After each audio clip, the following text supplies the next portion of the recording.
look at me. I'm as helpless as a kitten up a tree. I'm walking on a cloud. I can't understand, Lord. I'm this day just holding your hand. Walk my way, and 1,000 violins begin to play. Or it might be the sound. My most sincere and heartfelt congratulations to the class of 2021. In the face of so many unforeseen obstacles in the past year, you've managed to surpass even our wildest expectations of you and have transformed into young professionals in the music business right in front of our very eyes.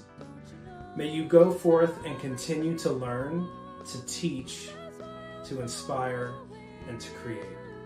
My best to all of you. On my own, should I wander through this wonderland alone? Never know my right foot from my left, my hat from my glove, Lord. I miss staying too much in love.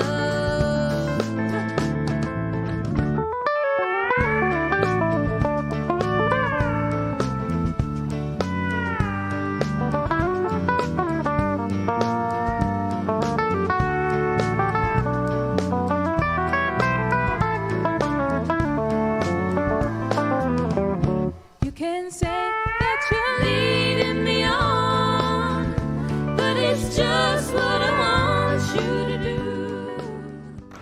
Congratulations to the class of 2021. I wish you all much success. You have a bright and wonderful future ahead of you. You've come through some challenging times, and you guys did great. All the best. Never knowing my right foot from my left, my hat from my glove. I must stay too much in love. Stay too much in love. Stay too much in love. Stay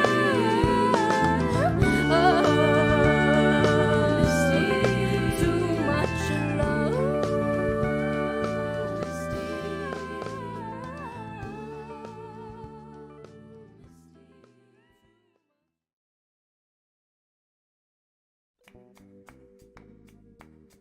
Wishing you all the best. Congratulations, class of 2021.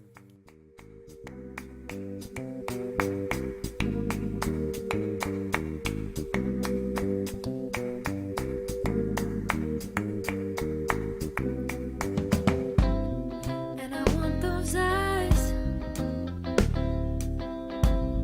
only in one side, only in the white. Girl, I'm in the rush.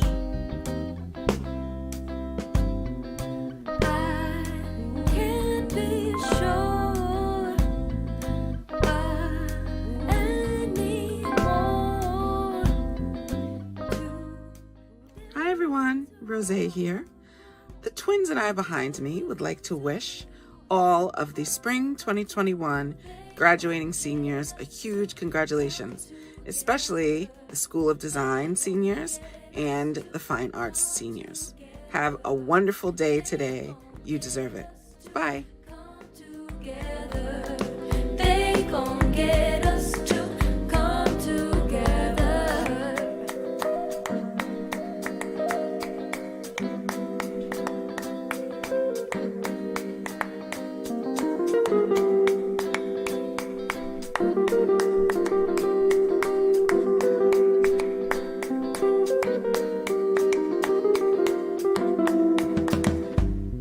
I forget my pride,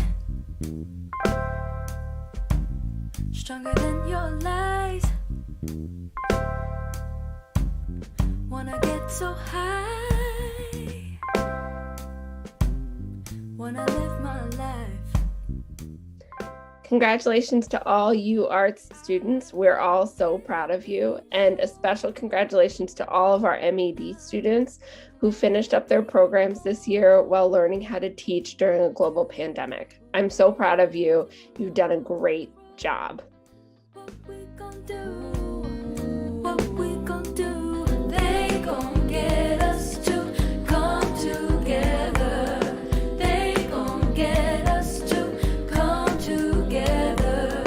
They gon' get us to come together. They gon' get us to come together. They gon' get us to come together. They gon' get us to come together. They gon' get us to come together.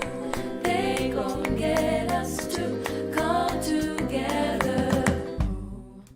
I commend all of our graduating students on your extra level of toughness, resilience, creativity, independence, and determination. Congratulations and good luck.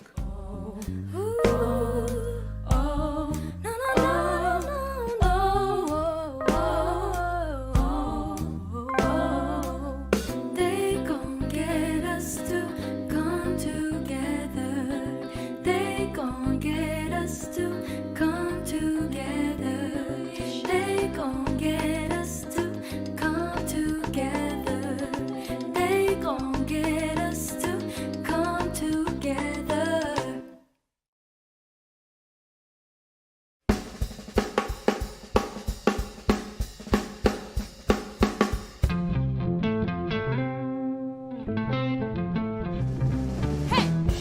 Let's fly down. I wanted to give a special shout out to the MATs in music education and to our MMs in music education who've been teaching during the pandemic and writing their thesis papers all at the same time. Congratulations, everyone. Historic scenes, and I'll take you, parade you down on Bourbon Street. Oh, there's a lot of hot spots. Oh, you'll see all those big shots down on Bourbon Street. Let's fly down or drive down to New Orleans. That city has pretty historic scenes. You are strong, you are powerful, you are innovators, and you are leaders. You are the class of 2021. Congratulations. There's a lot of hot spots. You'll see lots of big shots down on Bourbon Street.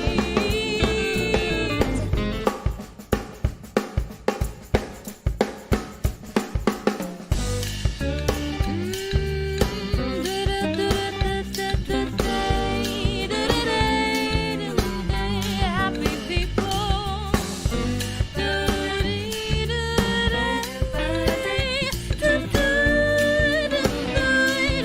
Happy, happy people. Oh, happy, happy people. Oh, happy, happy. Oh, happy, happy people.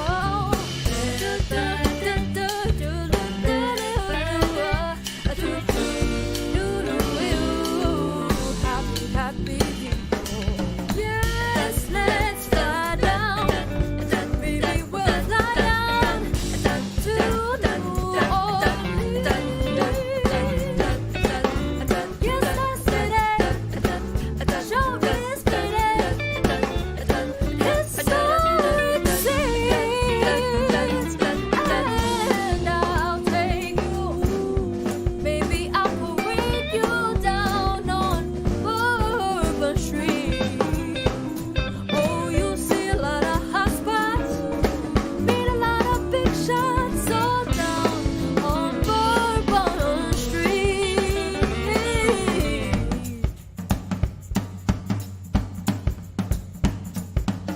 Ooh,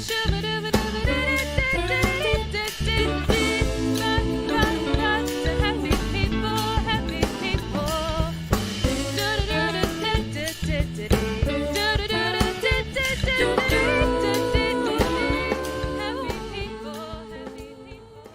Congratulations, class of 2021. You've shown us such fortitude, imagination, and resiliency in this moment. And we cannot wait to see the ways you transform the art world.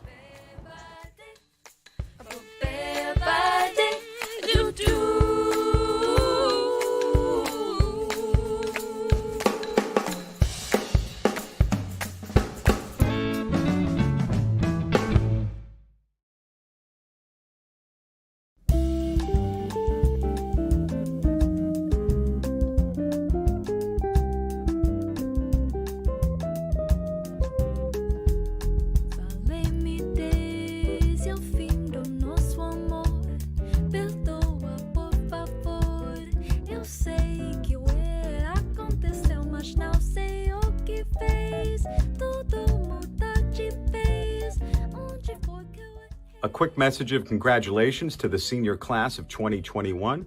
I wish you all the best in your future endeavors.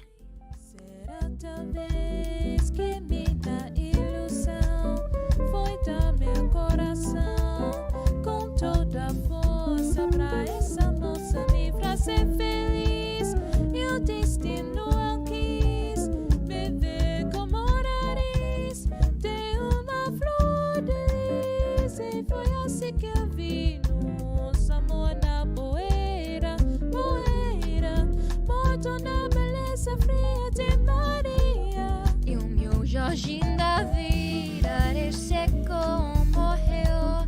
Do pé que brotou Maria, nem Margarina nasceu. E o meu Jorginho da vida secou. Ciao, graduates. You What's did up it. next?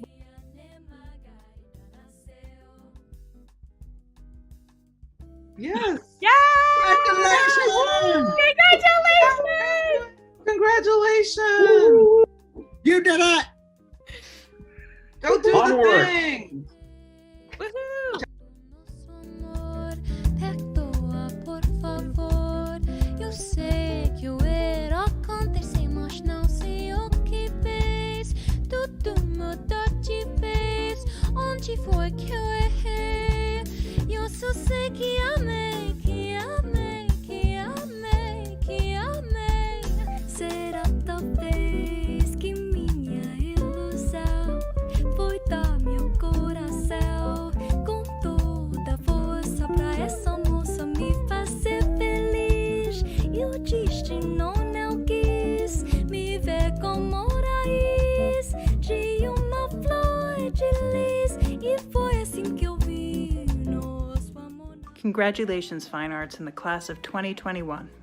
Na beleza fria de Maria, e o meu jardim da vida ressecou, morreu. Do pé que brotou Maria, nem Margarida nasceu. E o meu jardim da vida ressecou, morreu. Do pé que brotou Maria, nem Margarida nasceu. E o meu jardim da vida ressecou, morreu. Do pé que brotou Maria, nem Margarida nasceu. E o meu jardim da vida ressecou, morreu. Do pé que brotou Maria, nem... We are a School of Art, we are rock stars, we are graduated, and we are more to come. Congratulations, class of 2021.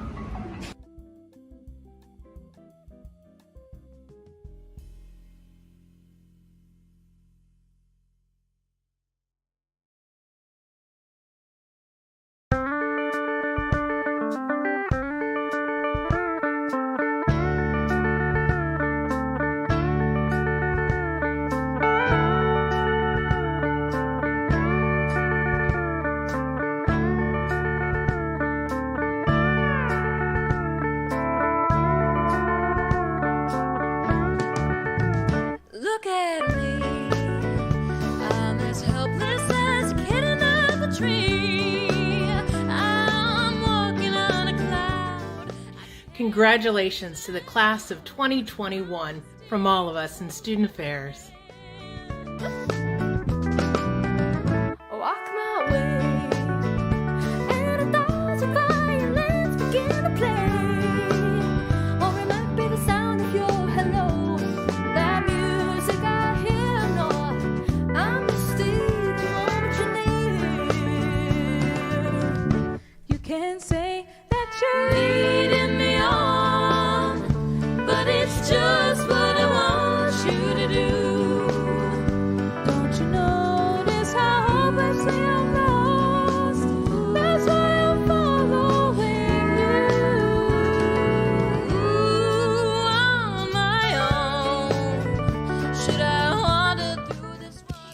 a shout out to Artie the Unicorn. Hi Artie, love you. Second, congratulations School of Art, class of 2021. Yay! So much in love.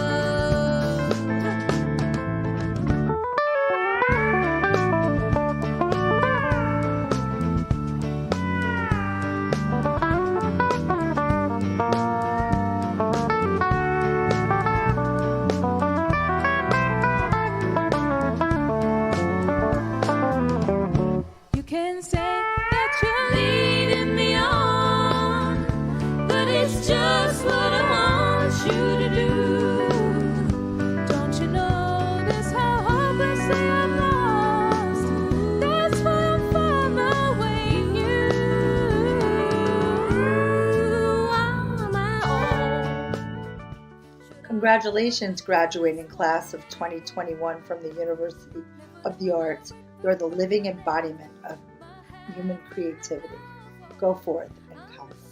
Too much in love. Too much in love. Too much in love.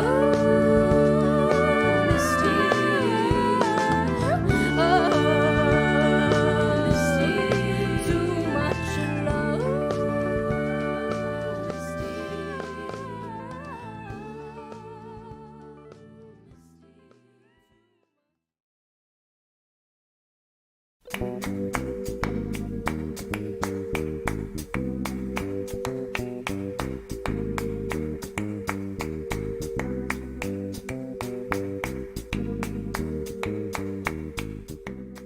Congrats, graduates. It's Justin Jane from the Bryn Theater School. I am so proud of you. Go out there, change the world, let your light shine.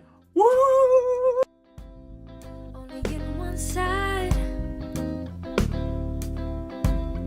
only in the white. Girl, I'm in the rush. I can't be sure.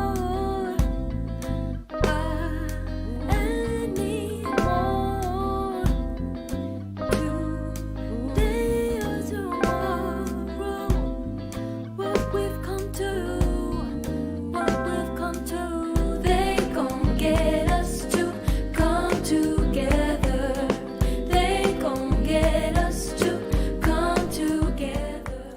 Congratulations to the graduates and to the creative writing majors. I am so in awe of what you've accomplished. I admire your tenacity, your talent, your empathy. I will miss you, and I know that I'll be reading you.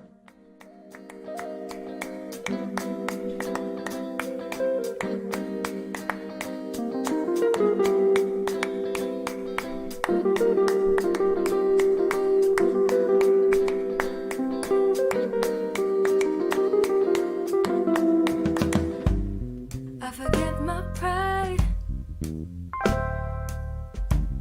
stronger than your lies. Wanna get so high, wanna live my life. I can't be sure. Congratulations to the class of 2021. I wish you all lots of success in your future endeavors. What we gon' do? What we gon' do? They gon' get us to come together. They gon' get us to come together. They gon' get us to come together. They gon' get us to come together. They gon' get us to come together. They gon' get us to come together. They gon' get us to come together. They gon' get us to come together. Congratulations. Whatever way you made it through this past year is the right way. Keep following your path. Ahead of you are wonders. Oh, oh, oh, oh, oh, oh.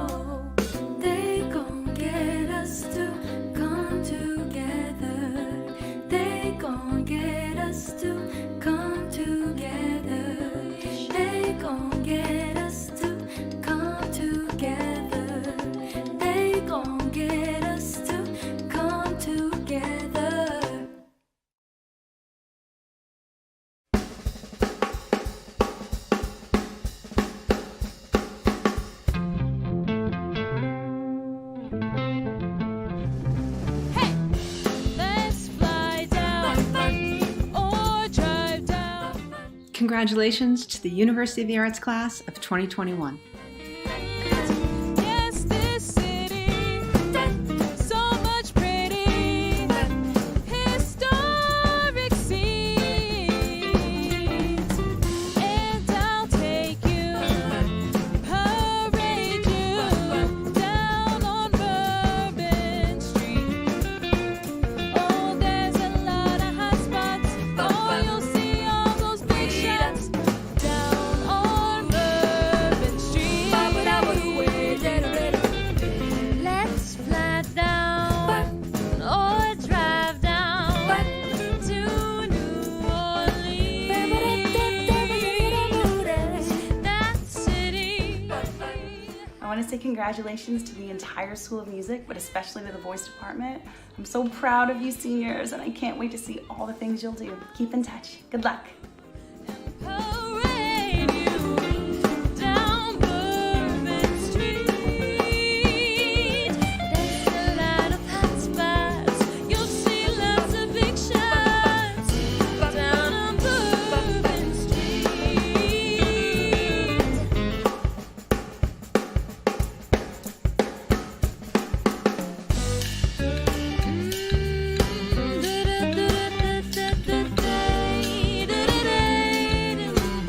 Happy people.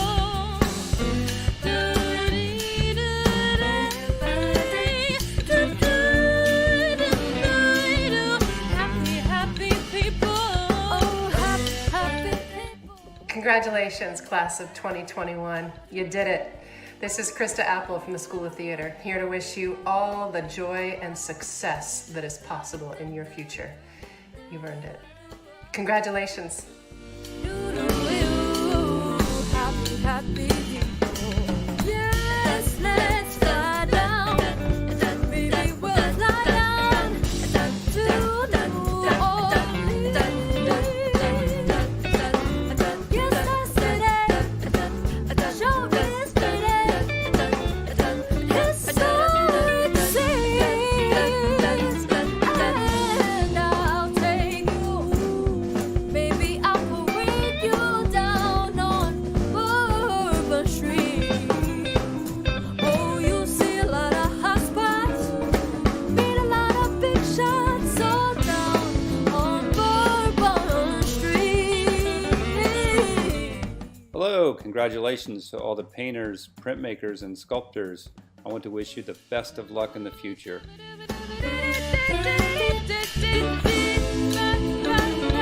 Happy people, happy people.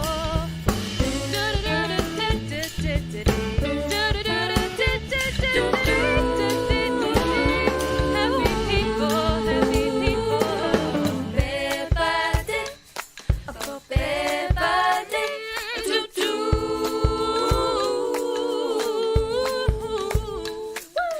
Bebade. Hi, this is Suzanne Scott, the Director of Health Services. On behalf of the Health Services staff, I'd just like to say congratulations to the class of 2021. You did it! Congrats again.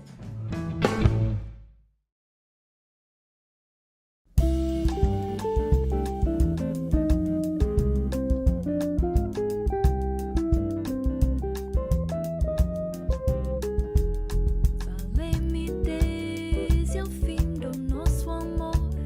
Perdoa, por favor. Eu sei que o erro aconteceu, mas não sei o que fez. Tudo mudar de vez. Onde foi que eu... Our congratulations to the Bryn School class of 2021. All the best to each one of you. Go out and make beautiful art. We love you. Foi dar meu coração com toda a força pra essa moça me fazer feliz. E o destino eu quis viver como nariz de uma flor delis. E foi assim que eu vi nosso amor na poeira, poeira, morto na beleza fria de Maria. E o meu Jorginho Davi. The Office of Campus Life says congratulations to the class of 2021. Cheers! Cheers!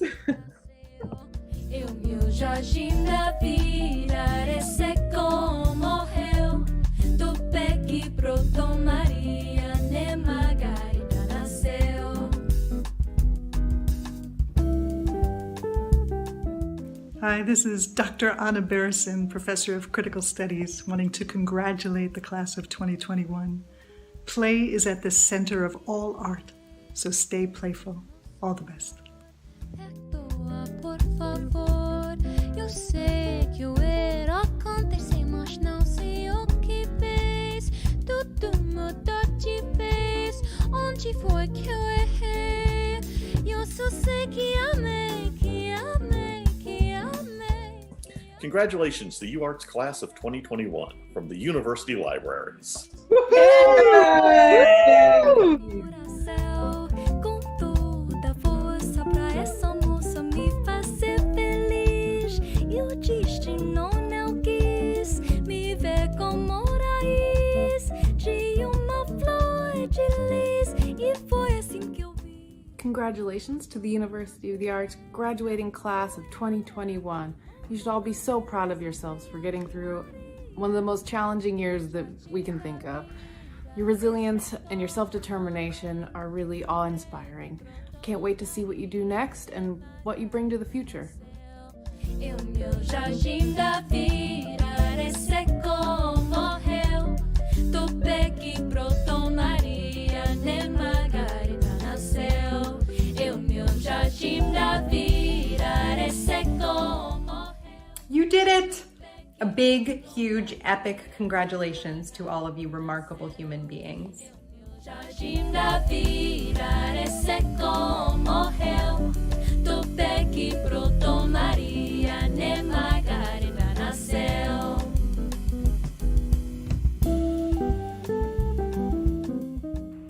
Congratulations, UArts class of 2021. This is a proud day. I celebrate all of you.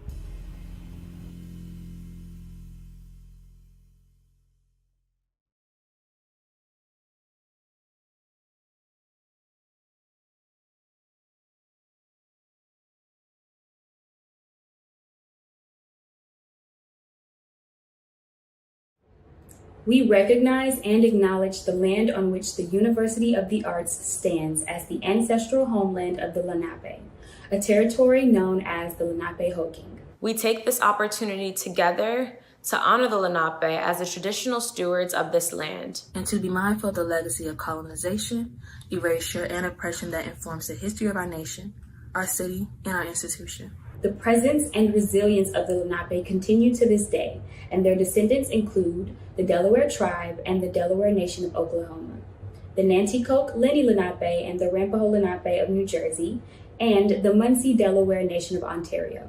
Because this is a virtual gathering, many different indigenous territories may comprise the land which we inhabit. If you are interested in knowing more about the land where you are, you can use the Native Land app or visit native-land.ca. Thank you.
Good morning. My name is David Yeager, and I have the privilege of serving as the President and CEO of the University of the Arts. It is my great pleasure and honor to formally open the 143rd commencement exercise of the University of the Arts. Though this is the 143rd commencement for the University of the Arts, it is only the second virtual commencement. Though I wish we were able to be with you all in person this morning, I will share, despite the unusual circumstances, we have an incredible ceremony planned for you and some extraordinary special guests. First, let me acknowledge the wonderful performance by our School of Music's Z-Band of Pomp and Circumstance, originally composed by Edward Elgar. The Z-Band made this recording specifically for today's commencement and in celebration to all who are graduating this year. Thank you to everyone who put this together. Now to open today's commencement exercises, we will begin with a very special performance. It gives me great pleasure to introduce the School of Music students who will perform America the Beautiful in honor and celebration of all who are graduating today.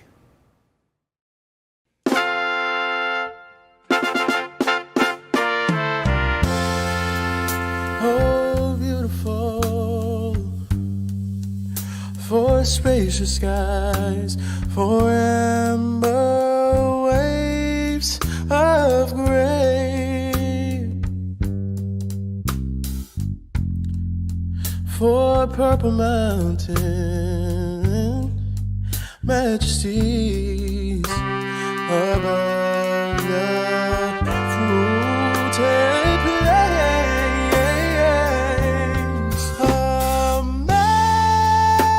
America, America, God shed His grace on thee and crown thy good with brotherhood from sea to shining sea.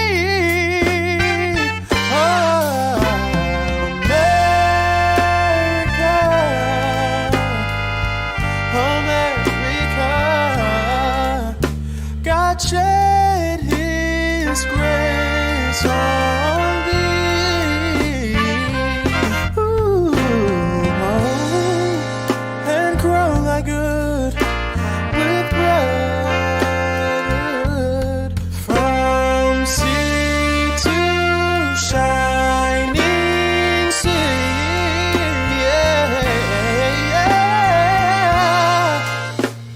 shining sea.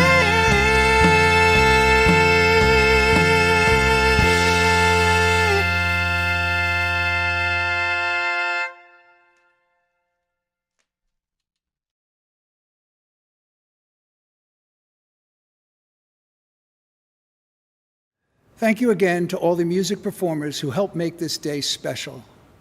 And thank you all for joining us today for a very unique commencement in the way only UArts can deliver. Though we cannot see one another this morning, the energy of connecting to the UArts family, to our graduates, their families, and their peers that have done so much to support them, as well as our trustees, faculty, staff, and friends. To know that you are all here in real time, I'll just say the energy is real and powerful. I also want to take a moment to relay a special thanks to our trustees. This year has been like no other, and your support and generosity to all our entire community has been unwavering. Thank you, and thank you everyone who is joining us this morning as we celebrate the amazing accomplishments of our graduating students of 2021. We know that none of us expected to gather in this way, in front of our screens on graduation day. And we know you did not expect to complete more than 2 full semesters in remote fashion. I'll admit, at first I struggled when sitting down to craft this message, what words can ever adequately address all that has happened during this past year. There is so much we don't know about all the many particular folds and creases within each of our lived experiences this past year. You've taken your classrooms and your bedrooms, your kitchens, your living rooms. You've created your studios and spaces in between, basements, hallways, stairways, alleyways, sidewalks, streets, parks, or maybe just a tabletop or floor. The daily rhythms, joys, needs, and hardships of family constellations amid a global pandemic. Siblings, parents, grandparents, roommates, partners, cousins, friends, peers, faculty, and even pets. Dropped connections, broken devices, sickness, strife, loss, and grief. Unfortunately, a COVID reality. Yet for more than 400 days, you've risen. You've made the daily choice to stay committed, to persevere. You've demonstrated determination and incredible resolve to defy the limits that the world may have been imposing upon you, and instead, through your own will, claimed your ground. Your will is a powerful tool. Indeed, it may be the most powerful tool any of us can leverage for meaningful change. When we talk about will, we are talking about choice. We are not talking about what you had to do, or what you were compelled to do, or required to do. We are talking about daily choices you continue to make for more than 400 days. You, the graduating students of 2021, have continually proven that you make the choice to have your voice, your work, your art seen and heard. You've made the choice that benefits not only your growth, but the growth of others. We have other words for these particular types of choices that benefit our ability to contribute meaningfully to the world, as well as support and make space for others' growth and ability. We are talking about generosity. In many words, an artist's role is a continued practice of generosity, a generosity of mind, a generosity of spirit, and a generosity of actions. It is choosing, exercising the will to create and imagine alternative realities, despite the injustice and imbalance that may exist within our presence. As I have said before, artists and creatives have steep work ahead of them in a post-pandemic world. It is creatives that I believe will shape and define the meaning of chaos, loss, tragedy, and despair that the pandemic has dealt. It is creatives like you that will continue to reject the limits that have been forwarded and instead define all the new possibilities. While the pandemic has been unrelenting, it has also honed your abilities. You have understood that the daily choices you made were in support of not only your own growth, but the growth of others. You are ready to afford the care, attention, respect, and commitment to one another that will be required to create a more equitable, more generous future. You are ready to demonstrate the power of the arts and creativity and how it can transform our society. You have chosen and continue to choose a culture of learning, one of reciprocity. You have adapted, grown, and evolved, and supported the growth of others around you. Though I would never choose our recent circumstances again, I can think of no other generation that has come before that is better prepared to serve as our creative leaders of tomorrow. Today, we celebrate your deliberate choice and practice of generosity. It is through your will continually choosing a practice of generosity through mind, spirit, and actions that better futures will be imagined. Congratulations to every one of you and your families and friends who have supported you. Thank you. I now have the honor of introducing Jeffrey Lutsky, Chair of the University's Board of Trustees, to deliver greetings on behalf of the board. Jeff has served the university community for 11 years, providing unwavering leadership and direction, as well as offering extraordinary generosity in both his time and own resources. Chairman Lutsky. Good morning. My name is Jeff Lutsky, and as Chairman of the Board of Trustees, it's my privilege to welcome all of you to these commencement proceedings. I couldn't be more proud of our university and our graduates, especially after such an extraordinary year. I echo David's sentiments. While it's a strange experience not to be physically present, I can feel the energy of the UArts community today, and I'm sure that you can as well. Before I offer my congratulations to the graduates, I would like to first acknowledge the amazing efforts and journey of the entire UArts community of faculty, staff, leaders, and especially my fellow trustees. Last year, I acknowledged the heroic efforts in response to the beginning of a global pandemic that allowed us to pivot so quickly. In a matter of just weeks, we transformed every program, classroom, and service at UArts. And while those efforts were truly incredible, none of us could have imagined that our remote condition of living apart while learning together would continue through this year. Yet now, as we reflect on the past nearly year and a half, I can say that the resiliency and perseverance of our faculty, staff, leaders, and trustees have demonstrated is truly extraordinary. I thank each of you for the decisions you made daily to rise again, to give again, to continually step up to the plate, and deliver an incredible experience to our more than deserving students. UArts is truly a community like no other, and I am proud to be part of it. Next, I would like to congratulate and recognize the parents and families of our graduates. As a father of 3 college graduates myself, I know what it takes to sustain and support a student through college. And if your experience is anything like mine was, I'm sure that their college experience was very much intertwined with your household.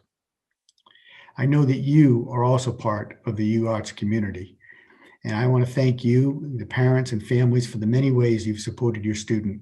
The excitement, the pride, maybe even the relief today is also yours. To the students, you are truly the Titans. You did not sway or abandon your path, despite 3 semesters of remote learning and global upheaval. You steadied your resolve and persisted. You demonstrated time and time again that you will not lower your goals, despite the challenges you may face. For this reason, the future is truly yours to shape. However you decide to proceed from here, take charge of your life. Be your own boss. Pursue your dream, whatever it may be. Take what you have learned from UArts, as well as from the adversity you face, and use it. Show up, engage, take risks, deal only in excellence, and make a difference. But all of that is for tomorrow. For today, my sincere congratulations to you all, graduates of the class of 2021.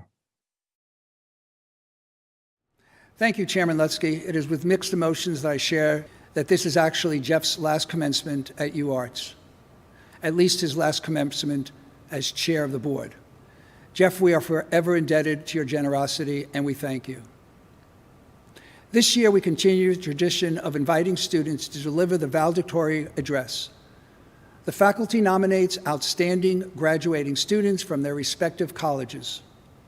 The students are asked to talk about their experience at University of the Arts and to offer some words of encouragement to their fellow classmates as they prepare for the next stage of their lives. Our valedictorious speakers are chosen not only for the quality of their words, but for the extraordinary experiences they have had while students at the university. I now call on graduating seniors Alexis Lexi Tamavong from the Ira Brin School of Theater Arts and Rocky Simpson from the School of Music to deliver the student valedictoria address. Welcome, faculty, family, guests, students, alumni, and of course, UArts class of 2021. My name is Lexi Tamavong. I am a musical theater major, creative writing minor, proud Philly native on unceded Lenni Lenape land, and child of first and second generation immigrants with the honor of speaking to you today. If you don't mind, I am choosing to address my class through the art form that comes most naturally to me: spoken word poetry. The following is my farewell love letter to the class of 2021. Dear artist, remember what it takes to stay alive.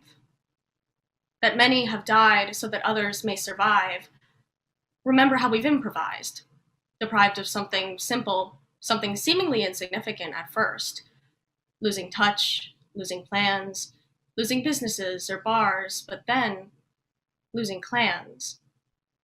Remember the families mourning loved ones too soon and the neighbors wandering city streets after evictions. Remember attending art school online. All the hours making music, illustrations, and structures, designing shows, telling stories, writing sappy poems. All the while wondering, how, despite every close encounter with extinction, can we continue to survive? And is there still room to thrive? To strive for a future unbound by the limits of the sky? Dear artist, remember that what is impossible is only implied. Do not hide. Remember that somebody small, like you or me, could devise a world where all are free. Permit the idea that an artist is a mirror, meant to reflect and dissect the experience of being alive. Remember that art is essential should we hope to survive. Allow art to be sweet. A honeysuckle on canvas, a sustained second resolving upwards, a short story with a mystical utopian setting. And allow art to be honest. Splattered paint spilled down a rusting staircase, bodies contorting bone against bone, the guttural screams of protesters too tired to politely plead for basic dignity. Remember that within every work of art is infinity.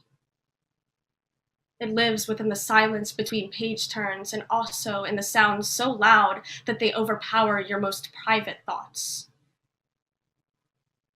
Remember all the times you didn't think you would make it.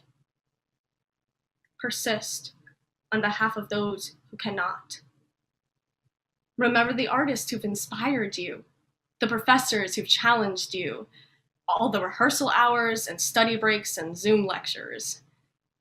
Remember the friendships you formed and all the time spent waiting in line for the Terra elevator. You are an artist. That is your birthright.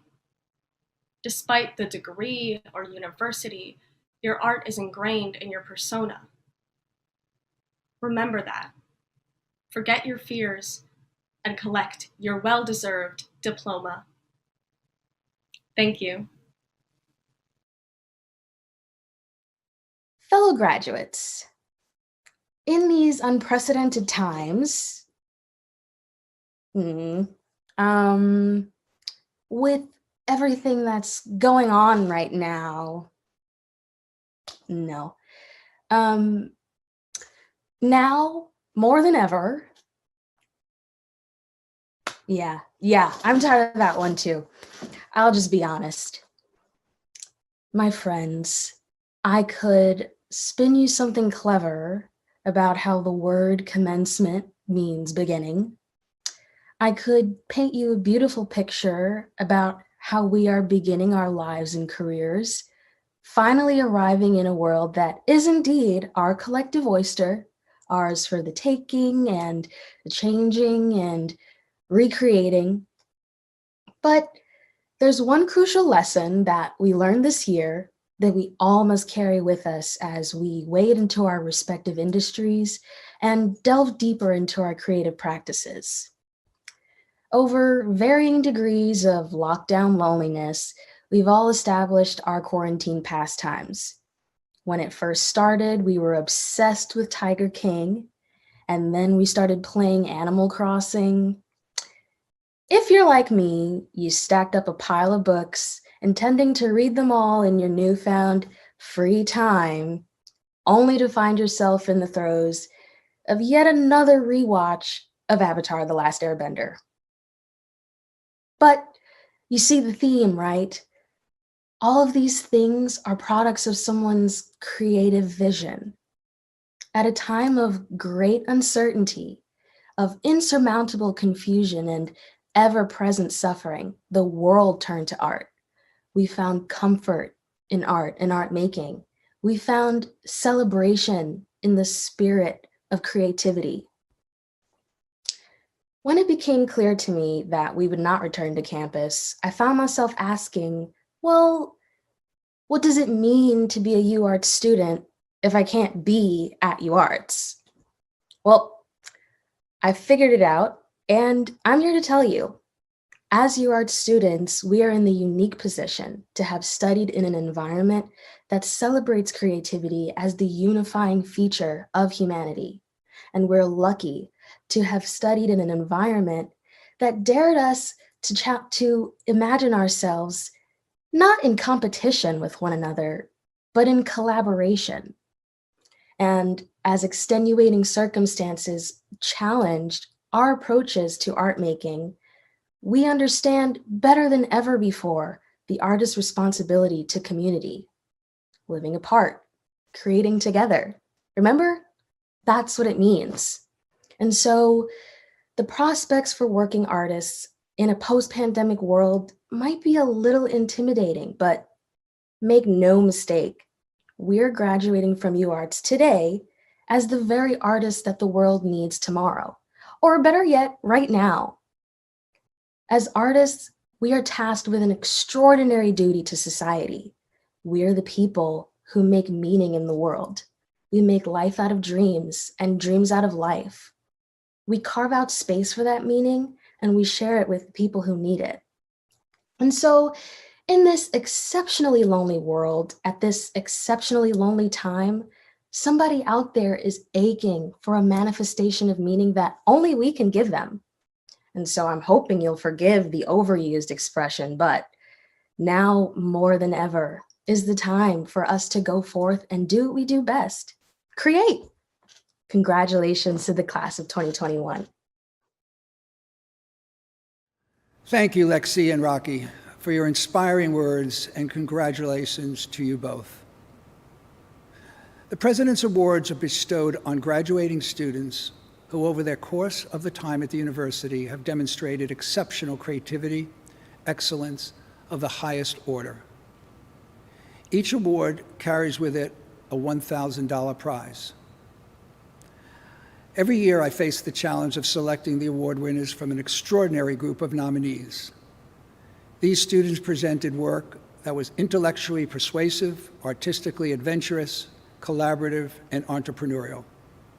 First, the President's Award for Cross-Disciplinary Excellence. This award recognizes a graduating student who demonstrates UArt's vision of crossing lines and blurring boundaries. The award acknowledges and celebrates that at UArts we embrace the intrinsic links between disciplines and do not define or limit creative practice within one discipline.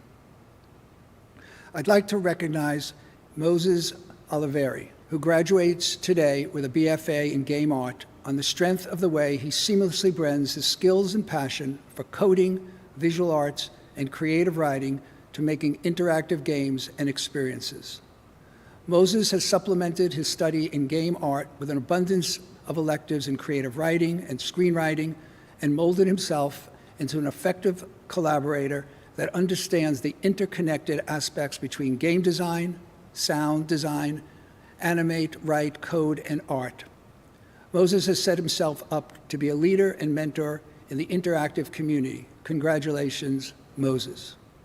Next, the President's Award for Outstanding Service to the Community.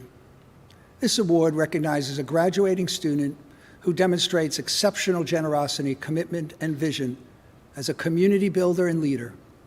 This year, we have two recipients of this award.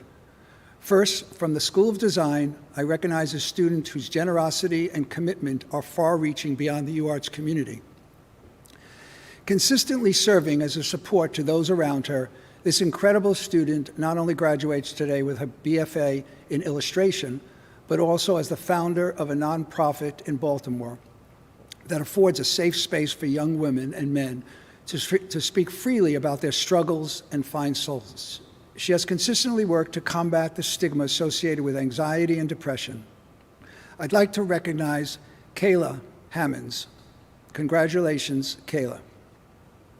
Our second award for outstanding service goes to an extraordinary graduate student who has understood creative practice as extending to our greater community, and also co-founder of a nonprofit here in Philadelphia.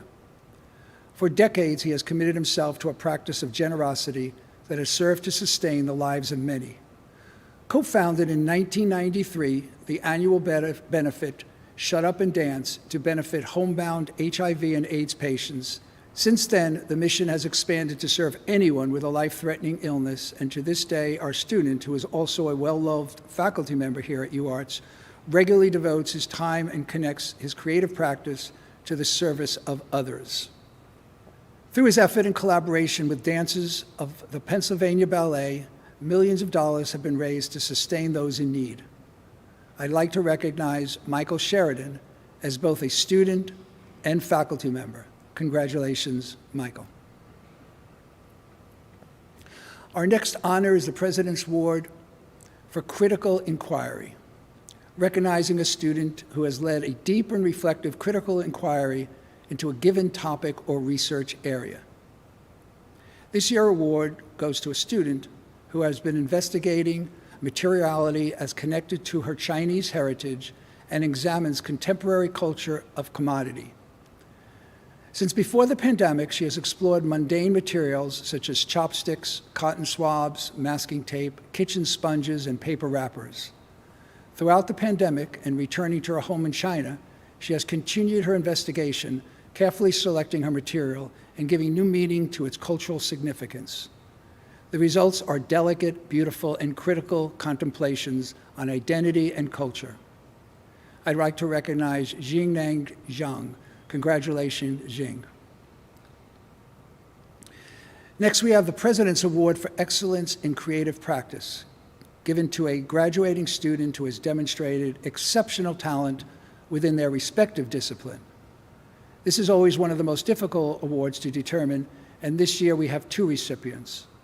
One of this year's awards goes to a student from the School of Dance. His work as both a performer and as a choreographer is both a creative practice and a social practice. During his time at UArts, he received a scholarship to study at the American Dance Festival. While there, he was selected to perform in the reconstruction of a Merce Cunningham work and selected to perform Merce's famous solo from that time. In his own words, he sees dance as a pathway for taking joyous strides together. I'd like to recognize Dominic Brown. Congratulations, Dom.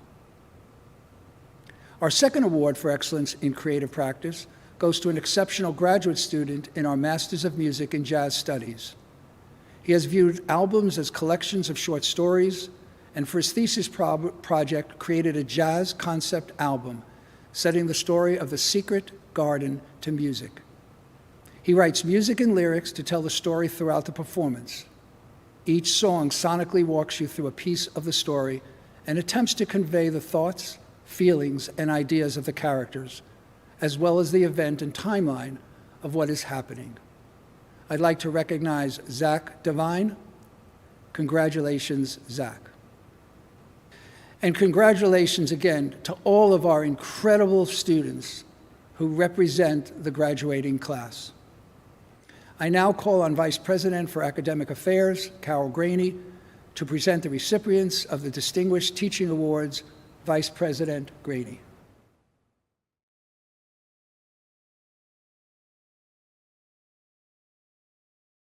Thank you, President Yeager. The President's Distinguished Teaching Award recognizes excellence by a part-time and a full-time faculty member who have been teaching at the university for a minimum of 2 years and who have made an outstanding contribution teaching our students. This year's part-time faculty recipient is Stephen Serino of the School of Music. Congratulations, Professor Serino. Growing up, my parents instilled in me and my siblings many values, and one of them being the value of education. I didn't really understand what they meant until I matured enough to experience the power of education put into practice. No one can take your education from you. From being educated in my practice, I am so thankful that the University of the Arts has provided me a platform to share my knowledge.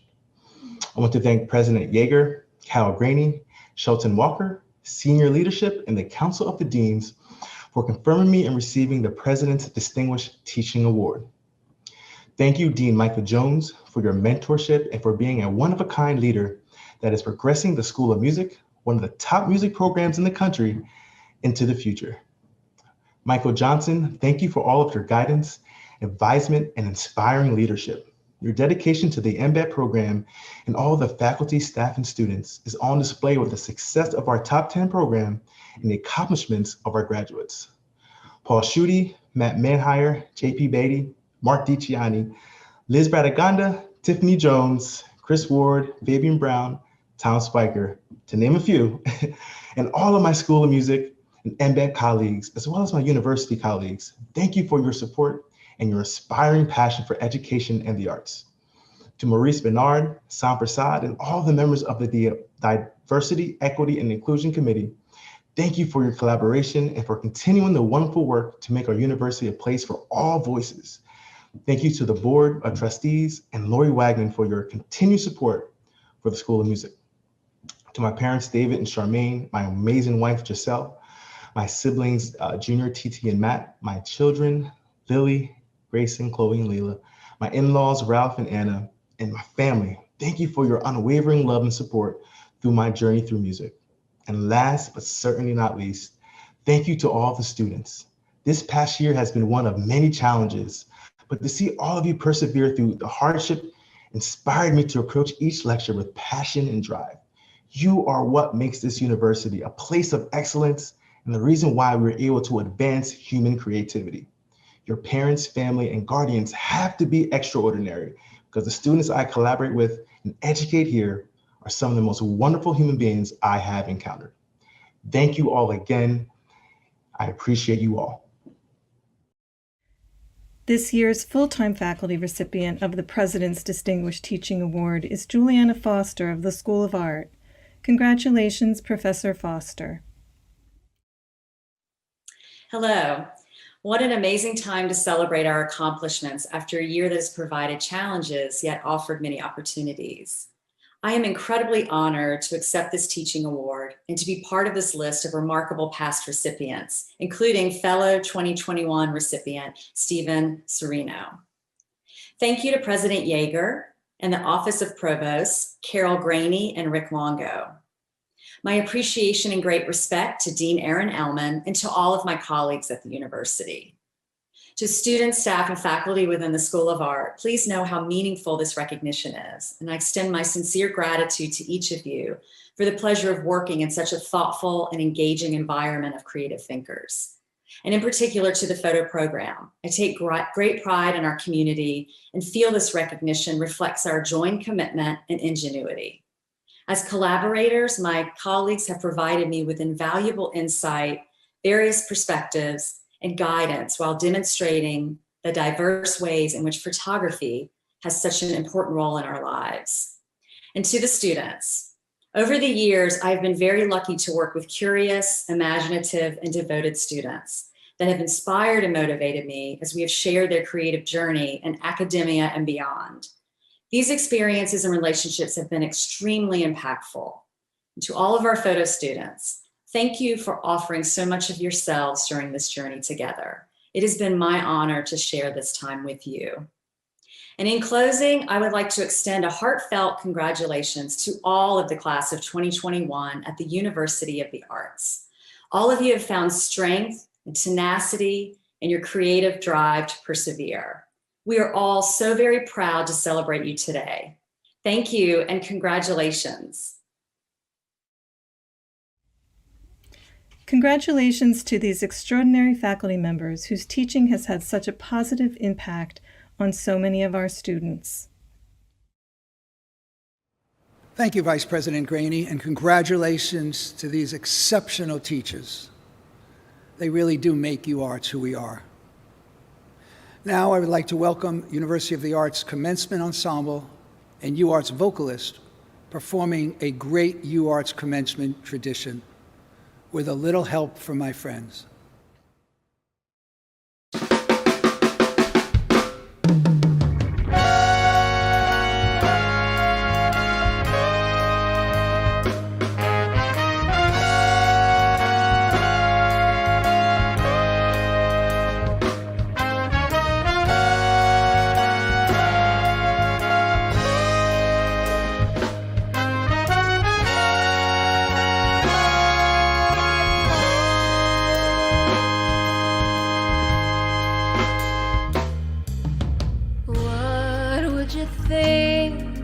I sang out of tune, would you stand up and walk out on me?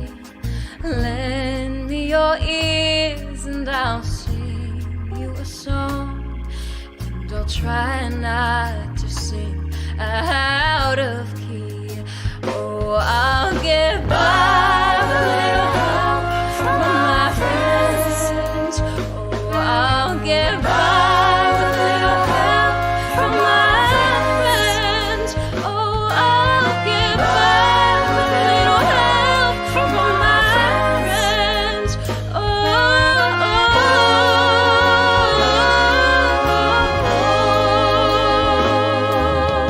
What do I do when my love is away?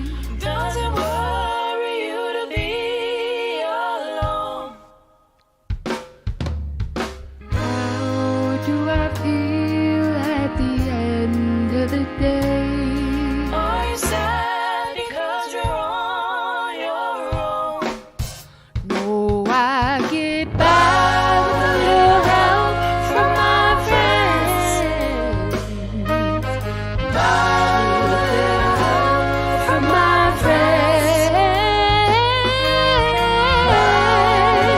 Help from my friends. I get by with help from my friends. Yeah, yeah. Do you need anybody? I need somebody to love. Do you need anybody? I want somebody to love. Oh, I said I need somebody to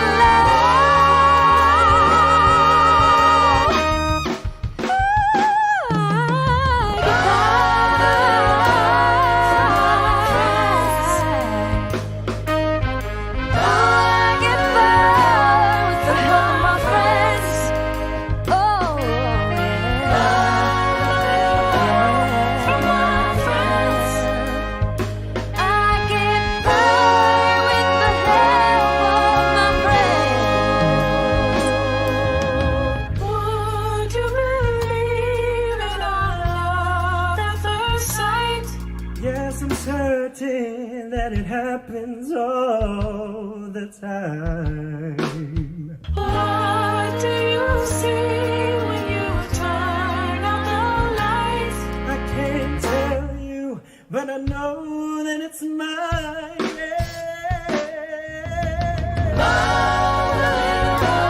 From my friends. Help from my From my friends.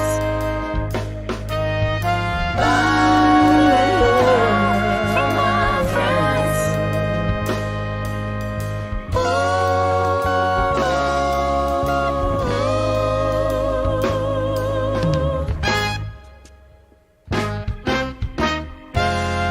Do you need anybody? I just need somebody to love. Do you need anybody?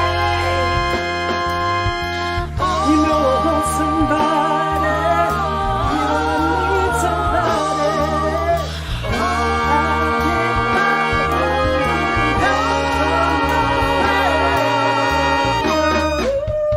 Oh, I get by with a little help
Wow, what another incredible performance by the UArts Commencement Ensemble and vocalists. I mentioned that this song is a UArts commencement tradition. Graduating seniors tell me they were looking forward to auditioning for the honor of being soloists since their freshman years, and the competition is intense. Though this delivery of this year's piece may be different, the coordination and collaboration required to perform in this way is second to no other. Amazing work by all the performers, faculty who helped us carry on this very important UArts tradition. I am now pleased to introduce you to a very special guest and alumni, Kate Flannery, class of 1987, Bachelor of Fine Arts in Acting.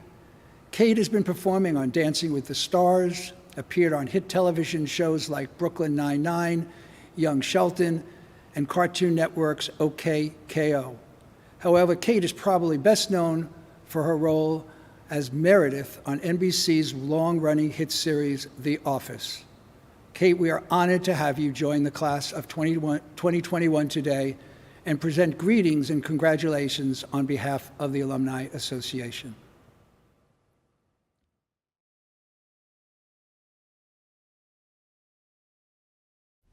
Welcome and congratulations to the University of the Arts graduating class of 2021. I'm Kate Flannery, but you might know me better as Meredith, the drunk from The Office.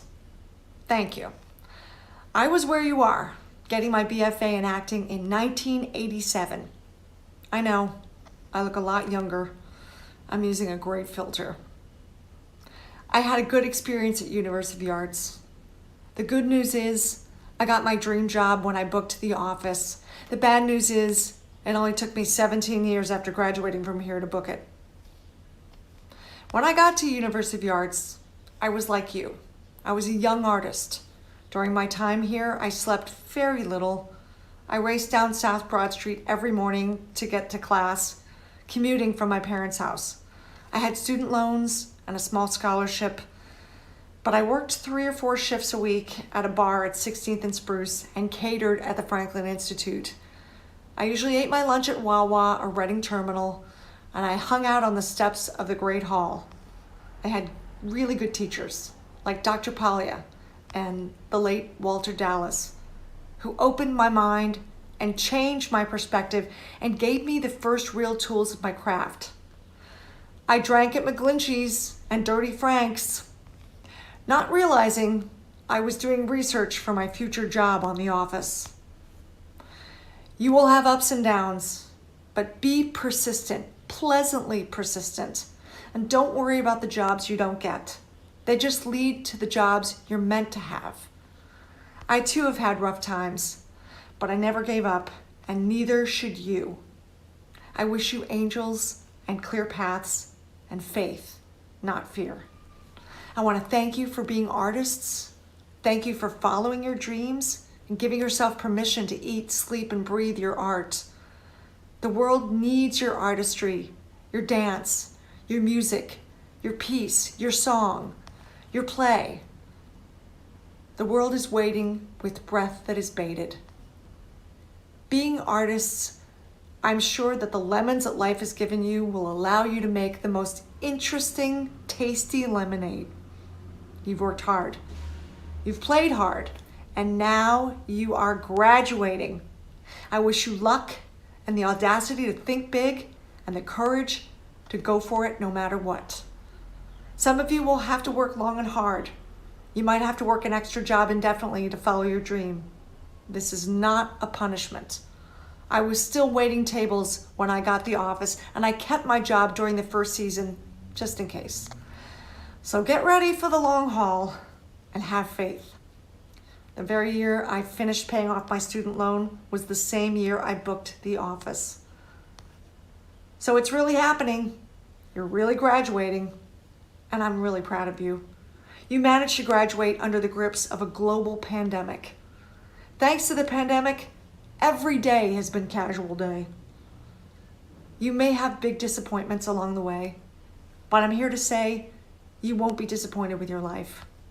Just know that because of your creativity and your talents, you will be able to get through anything Be flexible, be patient, be kind to yourself and others, and most of all, don't be afraid. I wish you love and success. I hope you continue to have faith. To the class of 2021, I would like to present you now with a very special Dundee. Wait. Yeah. There's beauty in ordinary things. A paper company, a classroom, and a University of the Arts in Philadelphia. I'm Kate Flannery. Take care of your artist selves. I hope you find success, but more importantly, I hope you find joy and a life you can be proud of. The world is your oyster. Your future is brighter than you know. I hope it's magical. That's what she said.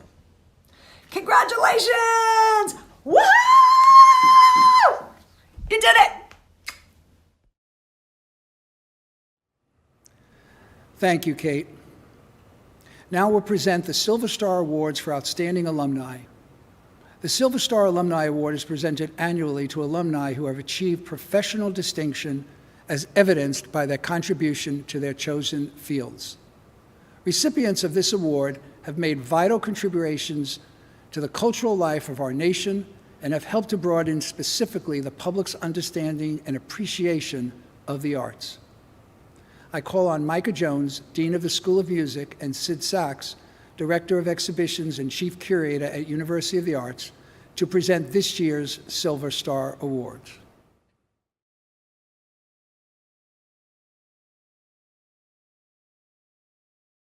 The late 60s and early 70s were an incredible time in the musical life of Philadelphia.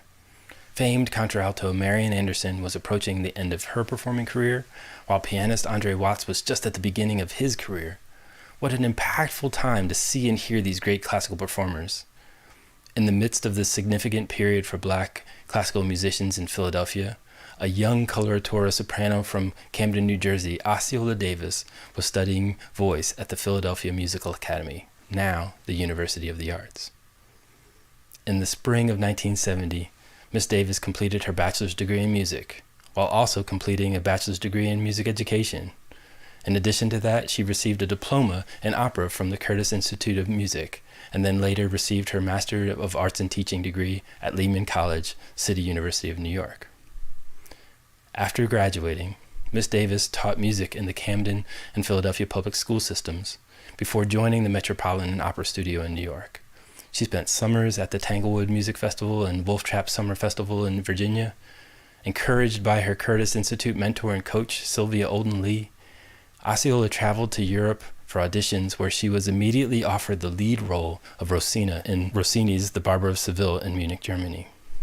Miss Davis's success in Europe brought her back to New York to audition for the Metropolitan Opera. This audition produced a contract where she debuted as the first Black woman to perform the role of Queen of the Night in Marc Chagall's production of Mozart's The Magic Flute.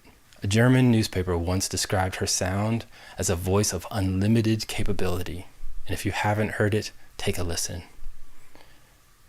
Miss Davis has been a favorite in Europe, particularly in with Finnish audiences, having appeared with the Finnish National Opera in Helsinki and performing many times at the Savonlinna Festival.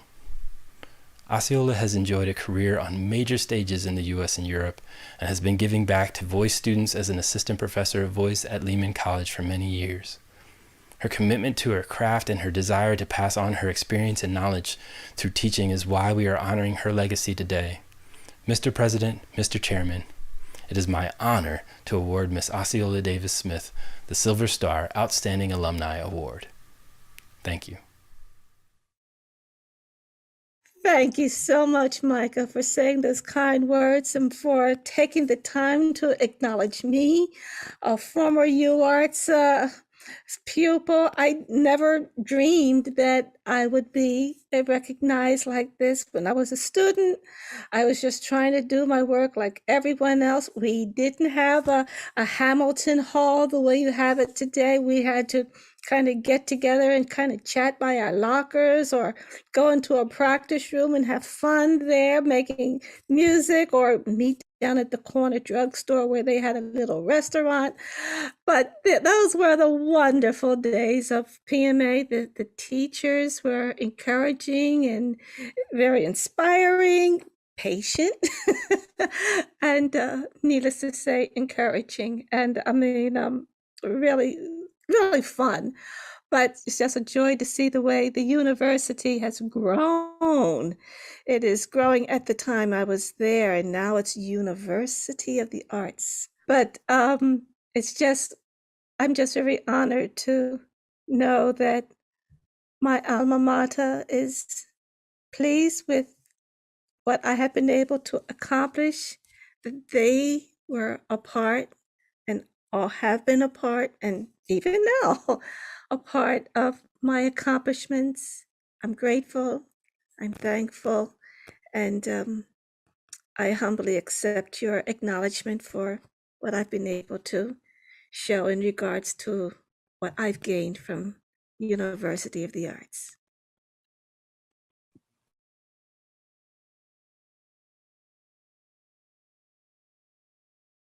So I am pleased to deliver Alex DeCorte, class of University of Arts class of 2004, a Silver Star Alumni Award. Alex was one of my students about 20 years ago in modernism class.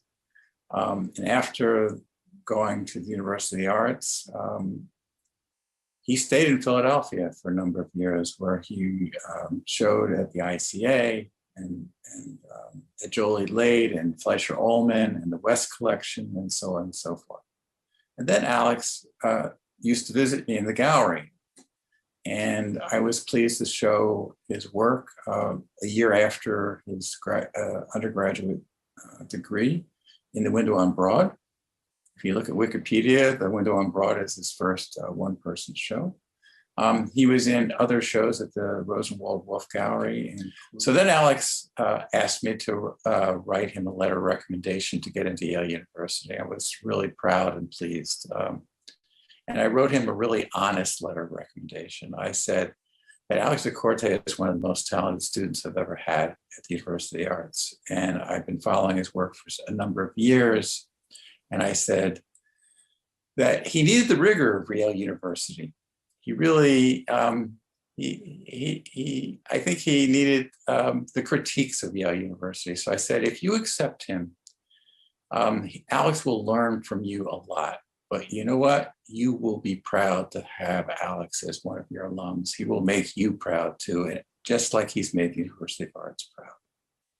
So after getting out of Yale University with his MFA, Alex showed in a number of shows worldwide, not just locally. So in 2014, he had a one-person show with Jason Musson and another alum at the Institute of Contemporary Art. The next year, he had a show at the Boymans Museum in Rotterdam.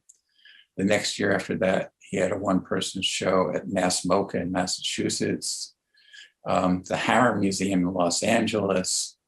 He's shown in Denmark in 2017 in the Vienna Secession, and the Kunstverein in Cologne in 2018. He was in group shows, notable group shows, including the Venice Biennale. And the year before the pandemic, he was in the 57th Carnegie International, which was curated by Ingrid Schaffner.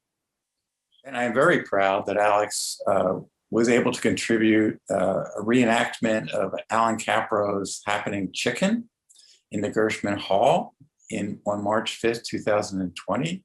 It was right before the pandemic. I think around 500 people came to see Alex. And it was just amazing, Alex. So I thank you for that. If you get up to New York, I implore you to visit the Metropolitan Museum of Art, not because it's the most important museum in the United States, but because Alex DeCorte has a sculpture installation on the rooftop. I am proud and pleased and happy and enthusiastic to give you Alex DeCorte. Thank you, Sid, and thank you, University of the Arts. This is such an honor. I have such fond memories of being in school and growing as a young person in Philadelphia. I'm so proud to be a part of the school's history, and I'm so thankful to Sid for guiding me through my life as a young artist, and I hold it with me very dearly. And I love my community and I love my school, and I'm very thankful. So thanks. Congratulations, Osceola and Alex, two perfect examples of University of the Arts alumni doing a wide range of amazing things. It is now time to confer this year's honorary degrees, a century-old academic tradition. The awarding of honorary degrees is a way of recognizing distinguished individuals' extraordinary contributions to a specific field or to society in general. Now more than ever, we are excited to recognize and hear from two such amazing individuals. Agnes Gunn is our first distinguished honoree and is President Emeriti of the Museum of Modern Art in New York and chair of its International Council. She joined the MoMA board in 1976 and served as president from 1991 until 2002. She is also founder and chair emeriti of Studio in a School, a nonprofit organization she established in 1977 in response to the budget cuts that virtually eliminated the art classes from New York City public schools. For decades, Ms. Gunn has timelessly advocated and initiated change in support of education, environmental concerns, and social justice. As you'll hear, she's devoted her energy and her influences towards fighting bigotry, racism, and systematic inequalities. We are so honored to have such an amazing person, Ms. Gunn, with us today, and want to especially thank Jonathan Feinberg, director of our PhD program in creativity, for making the connection with myself. Let's learn a little bit about Agnes Gunn. Studio in the School started in '77 because I'd read in the New York Times that they were stopping all art in public schools. It really teaches them so much, and it makes them know that there are people that have jobs as artists, have lives as artists. You are being told, sometimes for the first time, your words have value. And as someone who is told that who I am in society is meant to be voiceless and small, to have a space where someone's saying, no, we want to hear what you think, that was monumental. If you were going to curate an exhibition of any artist or idea, what would it be? Women's large artworks I'd love to see. Big, monumental works. I think that'd be a real eye-opener.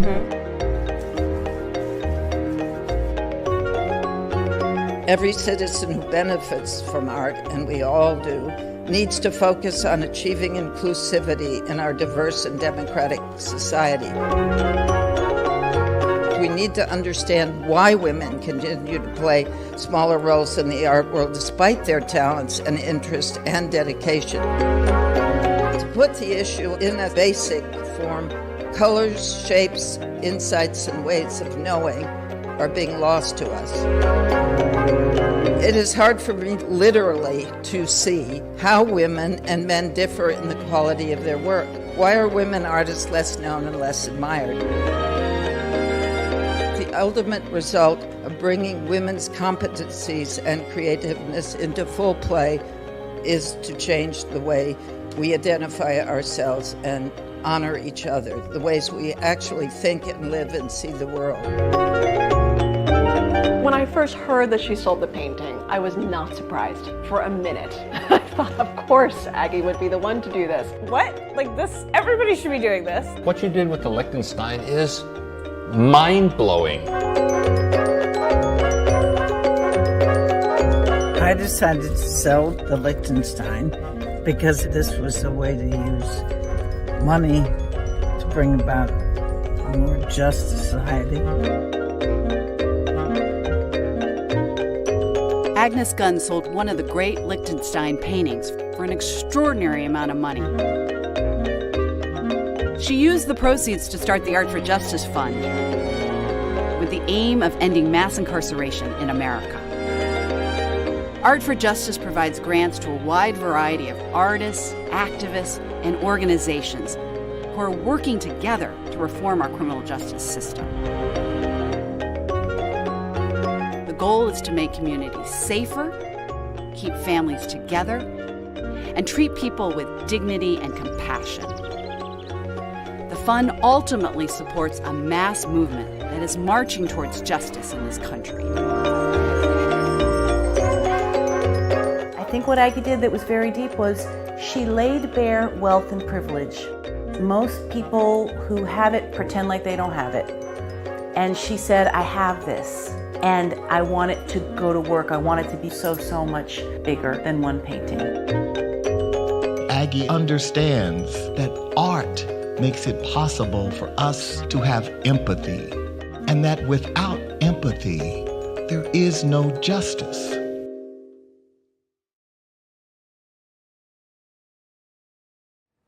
Agnes Gunn, it gives me great pleasure to proceed with the conferral of your degree in remote hooding. By virtue of the authority delegated to me by the Board of Trustees of the University of the Arts from the Commonwealth of Pennsylvania, I hereby confer upon Agnes Gunn the degree of Doctor of Fine Arts honoris causa with all the rights and privileges pertaining thereto. Congratulations, Dr. Gunn. Thank you, President Yeager and Jonathan Feinberg, for this wonderful honor and for the opportunity to speak to all of you here today, along with my dear friend, Carrie Mae Weems. Carrie knows how much I love and admire her. We wish we could all be together in person. This has been a year of great sacrifice and loss, adaptation and transition. Remote learning has sadly become part of our vernacular, and I'm sure you all made the most of whatever your circumstances would allow. This has been a year that none of us will ever forget. I heard someone say the pandemic has been particularly difficult for the old and the young. I can attest that it has certainly been trying for the old. And I'm sure you all can attest that it has been disruptive and disoriented for the young. We have experienced personal and collective loss and been profoundly impacted by events of this year. Yet here we are, and your resiliency has shown through. We are here to mark and to celebrate this momentous occasion and the culmination of your time at the University of the Arts. I hope you will be embarking into the world with a renewed sense of urgency. The moment in time has shown us how much the arts matter. I am so proud of what you have been already achieved. I've always felt that art education should be a right, not a privilege, and that every child deserves to have quality art instruction as a part of their school day. If you don't give all children, regardless of where they live and their economic circumstance, exposure to the arts and an opportunity to make art of their own, we are building inequity to our artistic landscape. More than that, research has shown that art education has benefits far beyond the arts and themselves and can impact lifelong learning. This is why in 1977, in response to a physical crisis in New York City, I founded Studio in the School along with Patricia Hewitt to bring quality visual arts education back into the city schools, including many in underserved communities that would not otherwise have art instruction. I have devoted so much of my life to advancing art education. It should be important not just to those of us who care about the arts, but to anyone who is committed to social justice. It was actually an artwork, a film that helped spur me into action and showed me it is always possible to make change and do something to try and create the world you want rather than accept the world as it is in the fall of 2016. I had been reading incredibly powerful books like Brian Stevenson's Just Mercy and Michelle Alexander's The New Jim Crow, when my friends Cindy Sherman and Marcus Yu invited me to join them for the premiere of Ava DuVernay's new film 13th on the opening night of the New York Festival. I was hesitant to accept because I feared there would be disturbing footage or violent scenes. Ava's presentation of historical context and startling statistics around mass incarceration helped bring into focus a problem that I don't think I fully understood. There is something so terribly wrong with a system that treats people of color, including children, so harshly. I was horrified and outraged by the scourge of mass incarceration, and it literally moved me to action. The very next morning, I called Darren Walker at the Ford Foundation and said I wanted to help. We officially launched the Art for Justice Fund in the summer of 2017 and have had incredible help from the Ford Foundation and the Rockefeller Foundation. So I thank them both at this time. At its core, we wanted to help transform a legal system that is devastating millions of families and communities across the nation. And there are staggering racial disparities among who is detained. In fact, Black and Brown people are disproportionately impacted by every part of our justice system, from uneven monitoring and policing of their communities to receiving longer sentences for the same crimes as their white counterparts. Our strategy is to fund policy and advocates, ideally working together for lasting cultural and legal change. Our grantee partners are making significant impact. For example, for the first time in 26 years, students who are incarcerated can receive Pell Grants. It has been a long campaign, which we were proud to join. With our support, the Florida Rights Restoration Coalition went door to door to achieve success in restoring the right to vote to 1.4 million Floridians who were previously incarcerated. That meant we had to give them, with the help of many others, money to get rid of their previous fines that they had not been told at the time they were being let go were there for them to have to do something about. With our support, I was proud of AFRJ's support for brilliant and tireless work of Stacey Abrams to marshal landmark participation in our democracy. Alongside artists and activists around the country, our grantee partners, Civil Rights Corporation, moved to abolish cash bail and systems and post-conviction fees and fee collection practices. It has achieved success in St. Louis, New Orleans, and Houston. The Equal Justice Initiative, which raised the Peace and Justice Memorial and Legacy Museum in Alabama, that uses sculpture and exhibits to reckon with the painful links between slavery and mass incarceration, was one of our earlier grantee. And that is run by the wonderful Brian Stevenson and is a must-see if anybody has time to go they must go to that museum to learn about much of our heritage and what has happened with Blacks in this country, or Blacks and other people that have been unfairly incarcerated. Thanks to our grantee partner Campaign for Fair Sentencing for Youth, hundreds of people who were imprisoned as youth and expected to die in prison have been safely released. And thousands have received new sentences that offer hope of a second chance. Even though women continue to be the fastest growing segment of our prison population due to poverty and violence perpetuated against them, their needs are often overshadowed by the needs of incarcerated men.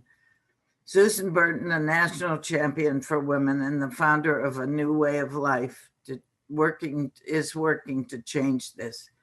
With Art for Justice support and based on her own life experiences of formerly incarcerated women, she has built a network of safe houses for hundreds of women coming home from prison, a place where they can raise their children and become leaders themselves. The people most proximate to the harm are suited best to design the solutions. This is something we've always felt. Over the past 4 years, we've widened our community of artist grantee partners, become nimbler in our grant making and bolder in our investments. We have grown in large part by listening to the feedback of the folks we serve. I am hopeful by the work we are doing, and am gratified that we are having a field-wide conversation in the arts about diversity, equity, and inclusion. These issues are urgent and vital, and they impact every aspect of the field. COVID-19 and the events of this past year have held up a lens and made us question our economic, social, and political systems. It has emphasized the stark reality of the systematic racial inequality that disproportionately put people of color at higher risk during the pandemic. A book I think everyone should read is called The Sum of Us. It's by Heather McKee, which is spelled with a G. So that you can all go out and get it. It, to me, is a wonderful book on this matter and includes many, many other things in it that we would like to know about. She's a very good writer. We have witnessed the disease become politicized, and we are engaged in racial injustice made more visible by the murder of George Floyd and the unprecedented protests and marches around the United States and around the world. In some ways, we are on a precipice of great change. I was struck reading the university's mission statement in particular. We believe creativity is a true catalyst for social and economic change and the most essential skill for success in today's society. I couldn't believe more strongly in that statement. Art is transformational. Art makes a difference with how we live our lives. Art engagement is a source of strength and comfort. You will be our future leaders whose creativity and fortitude will lead us onward to create the world we know is possible. You have the power to inspire, to motivate, to solve problems. Each of you has the power to create the world we imagine. Thank you. Thank you, Aggie, for your insightful words. Carrie Mae Weems joins us this morning from New York, widely renowned as one of the most influential living artists in the U.S.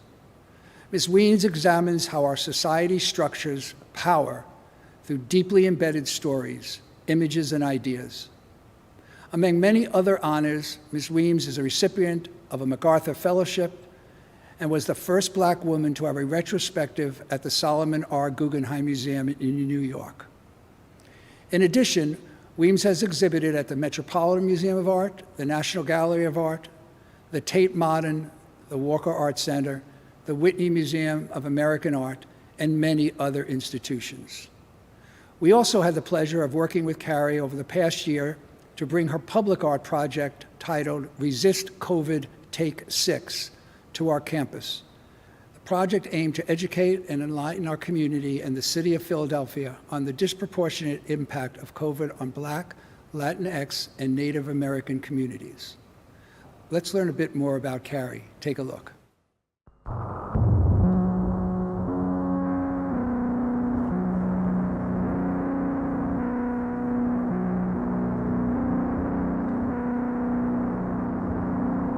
I'm honored to introduce this forum on contemporary photography dedicated to one of the most profoundly creative voices of the 21st century, Carrie Mae Weems.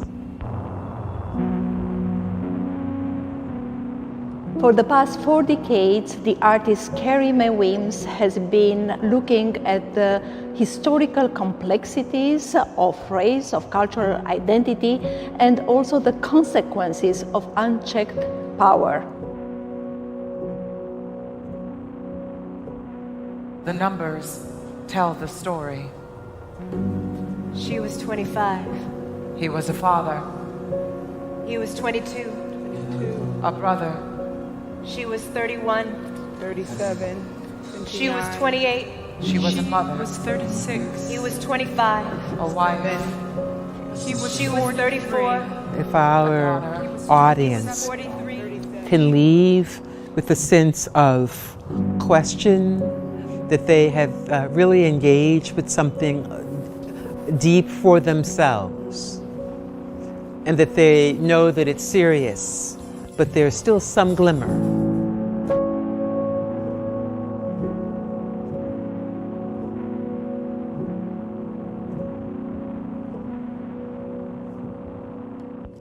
I'm Carrie Mae Weems, and I'm a visual artist.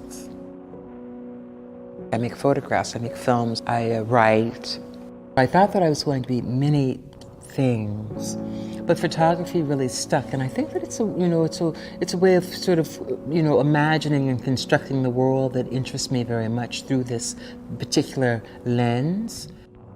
My disadvantage is that for the most part, when I'm viewed by the world, I'm viewed only in relationship to my Black subjectivity, even though I'm a very complex woman working on many, many different levels. And so the first question invariably out of anybody's mouth is, what is there this thing about race, right? You've produced this work and it's about race. Well, it's partly about race, but considerably more. And that's the thing that really interests me, that considerably more. I think that the reason that the work has been able to speak so broadly in some ways has to do with the fact that it speaks to our deeper humanity, but that we use the African American subject to get to that, right? In other words, sort of getting rid of that stereotype so that this person's humanity actually shines through. That's the project. That's what I'm doing.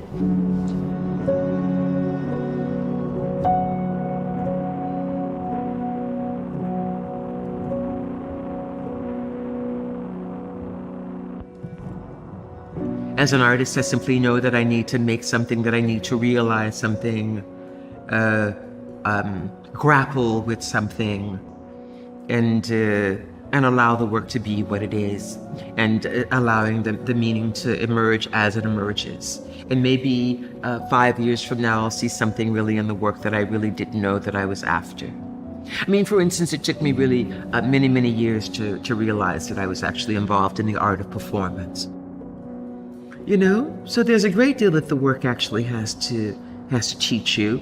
And that's why I think it's really important also to to listen to others, to not only I come with my set of experiences to the work, but you as curator, as seer, as audience, you bring another set of ideas to the work that is equally as important. And it's in that space then that a dialogue actually happens and some learning takes place, that you help me to discover the breadth of me and I help you to discover the breadth of you.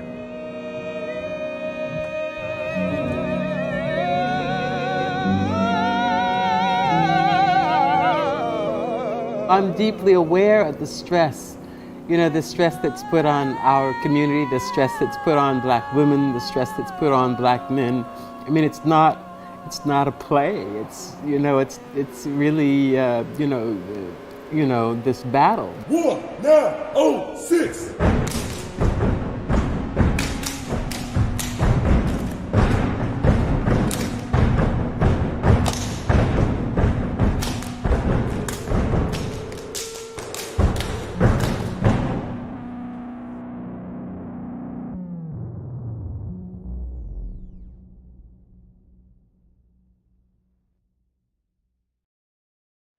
Carrie, it gives me great pleasure to proceed with conferral of your degree in remote hooding.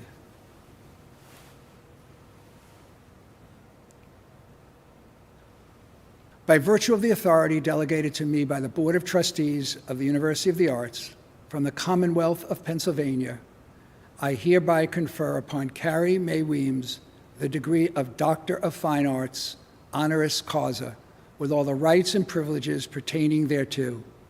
Congratulations, Dr. Weems.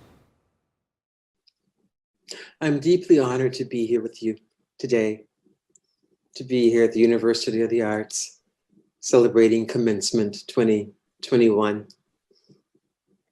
I'm also grateful because I know that there are just extraordinary artists in the world, any number of them who could be here tonight with you on this day, celebrating along with you, and for some reason, somehow, you decided to choose me.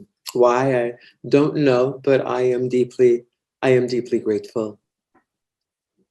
I personally know many, many, many artists, and I know that many of those artists, and I'm speaking to you as artists, I know that many of those artists will never, ever, ever, ever, ever be given the same kind of accolade that I'm receiving today. They'll never have their work shown. There'll be very few museums that will take their work. There'll be very few galleries that will take their work. But we'll get to some of that just a little bit later. So I am honored. I want to thank, of course, the university for inviting me. I want to thank the Board of Governors for inviting me, the Board of Directors for inviting me, and of course, my longtime friend and colleague, President David Yeager, for inviting me to be here today. And I, of course, because none of us do any of what we do without the support of others, I'd like to thank, first of all, my husband, Jeffrey Joseph Hoon, who's been by my side for a number of years, helping me navigate the waters.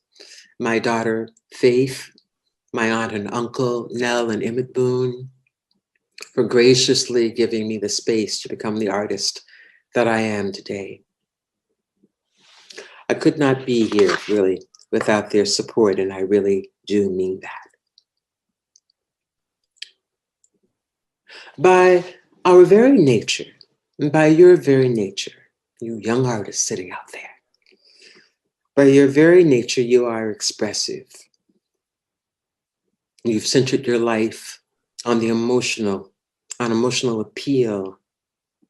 And it's for this reason that you understand something about the expressive, about personal connection, about sensibility and sensitivity to the world, that you actually are not accountants and are indeed artists. And I want to talk to you a little bit about that as well for a moment, a sort of difference between expressive and being an accountant.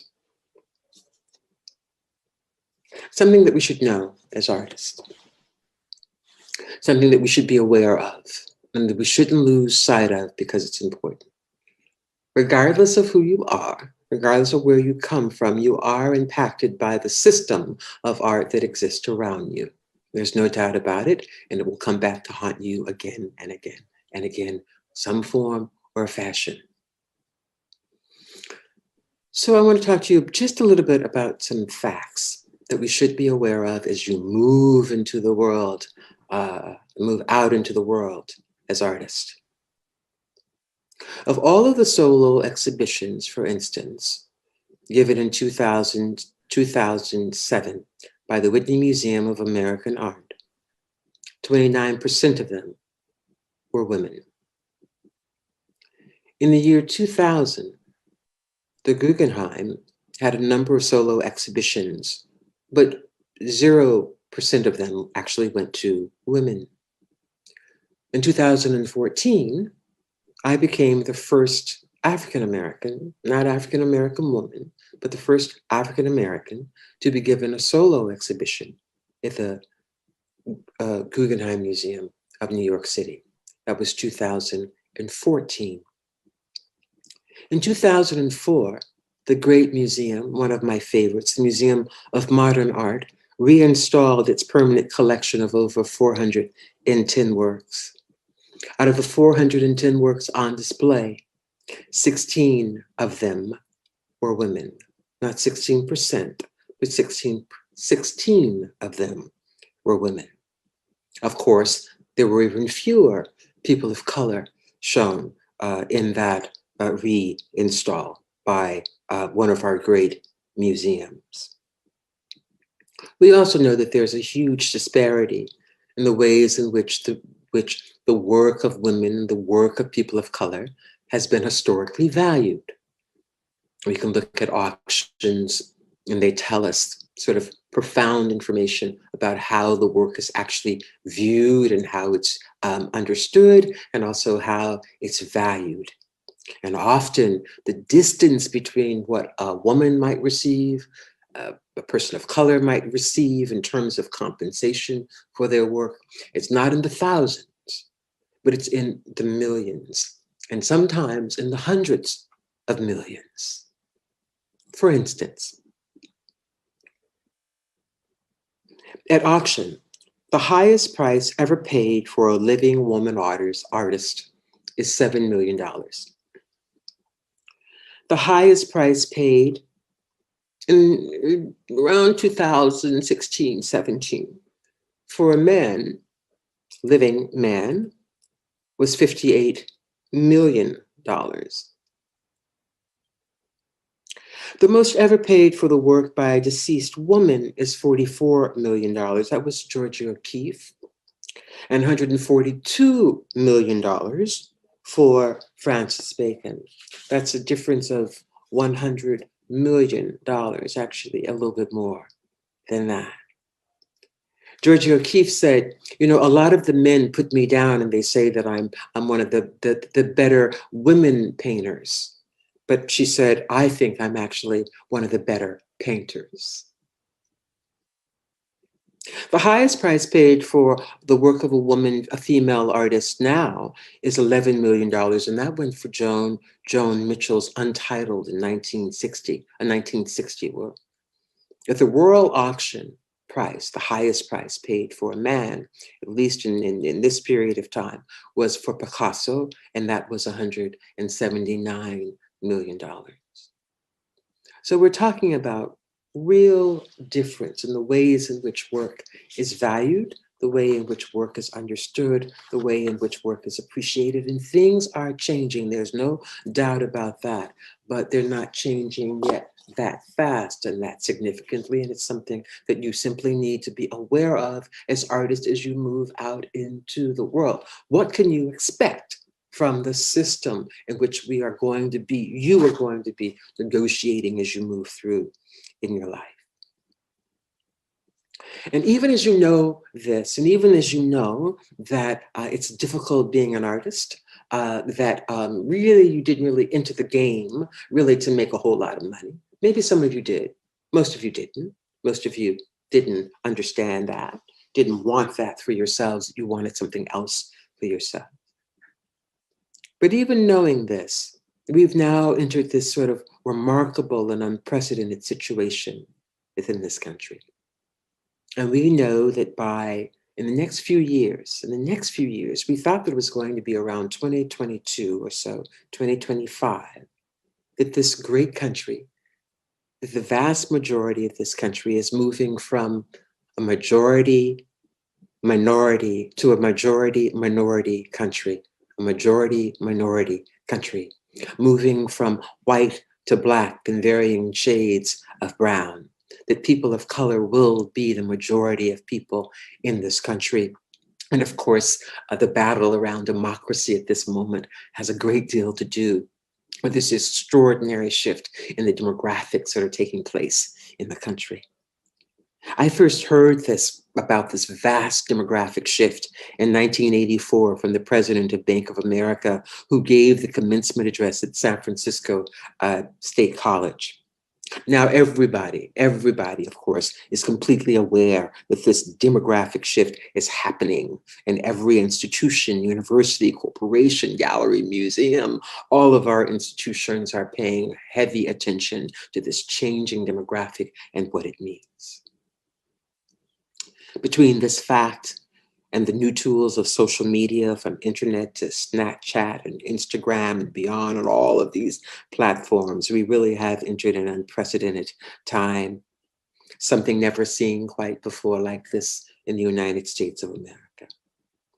Not only are we living through a tremendous pandemic that has taken over 3 million lives worldwide, we're also looking at this sort of extraordinary mass of uprising of the lives around George Floyd, or the life of George Floyd, and the mass uprising that caused. It was the straw that broke the camel's back, and millions and millions of people around the world took to the streets, understanding for the first time that this was real and that something needed to be done.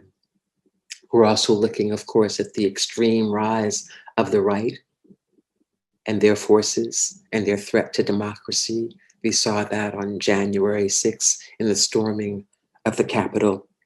At the same time, we're looking for the first time, looking to our first VP, the Vice President of the United States, who is a brown woman of Black and Asian descent. It is truly an unprecedented time.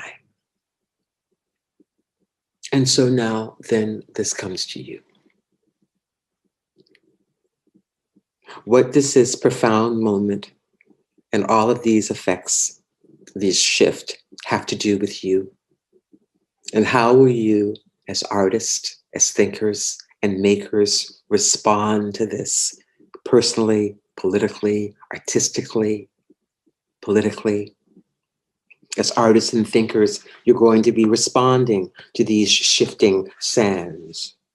And how will you use this moment to begin crafting new modes of thought, being, and purpose? As artists, what effect will this have on your creative output, the way in which you explore the world? And just as the larger world is changing, so is the art world, moving outside of the white box of the gallery, and museums and exhibitions are moving to the streets, taking to the streets in new ways. I mean, consider, for instance, the work of Mark Bradford, Mel Chen, Suzanne Lacy, Amaya Mesa Baines, Theaster Gates, Rick Lowe, only to name a few, and their practice both as fine artists coupled with their social and civic engagement. Their practice is mapping new territories and new methods, new ways of working. And you don't necessarily have to like them, but we have to understand that their practice is absolutely developing new modes that we need to consider in this critical time. Every day, every single day, each and every one of us makes a number of choices. All day long, you're making a number of choices about what you're going to do, how you're going to act, how you're going to proceed. And I'm curious to know how you use all of that, how you use all of those choices to make choices that bring you closer to the thing that you want most in the world? How does it bring you closest to your practice? All of the choices that you make, how do they lead you closer to your goal, to your ambition, to your mission, to the thing that you want most in the world? And I ask that because I know how important it is. And I know how difficult it is to hold on to your goals and to your beliefs, to your compass, your moral compass, but also knowing that there's something really imperative about understanding that every day you are making a set of choices that will either take you closer or farther away from the thing that you set out to do. And one of the most important things about being an artist is your ability to hold on tight as you ride the wave, because it's not an easy choice that you've made. So knowing this, how will you engage? How will you practice now? What are you committed to? What do you care about? What do you want? Who do you serve? How are you going to respond to this great shift? And all of this requires extraordinary imagination and keen innovation. But this is your time. This is your moment. This is it. And so you have to seize it, because believe me, it's short and it goes fast. I'm just going to talk just a little bit more because I think it does matter. And I hope that that's all right. I hope I'm not taking too much time here. I want to talk to you a bit about what it means to be successful. Now, I have no idea actually what this means for you. Only you really know that. But I do know that sooner or later, each of you as young artists will have to determine for yourselves what success is and what failure is for you. You'll have to establish and set your own standards. Mine won't necessarily work for you. Working as an artist is one of the most difficult things that I do, and at the same time, it's the only thing that I can do. So what I want to do now for this moment, I want to sort of take us back, or maybe I should say, I want us to zoom ahead. I want you to ride with me just for a moment and zoom ahead, and let's move into the future tense to look back.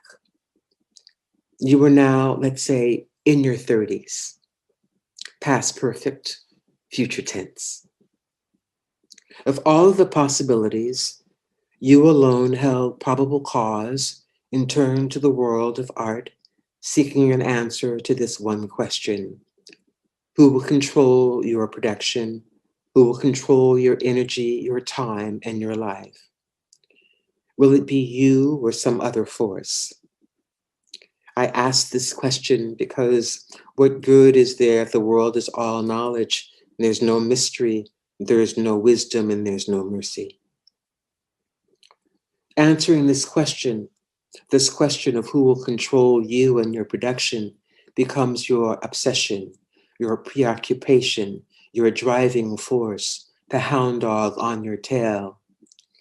Somewhere along the line, you made the decision that making art spoke to your deeper need, and that you held the key to both its mystery and its depth. But moving forward, you discover that making art is extremely difficult, requiring tremendous energy and effort, enormous sacrifice, great risk, and some cold hard cash to boot. And knowing this, you nevertheless stand at the precipice and leap into the abyss, into the arms of uncertainty.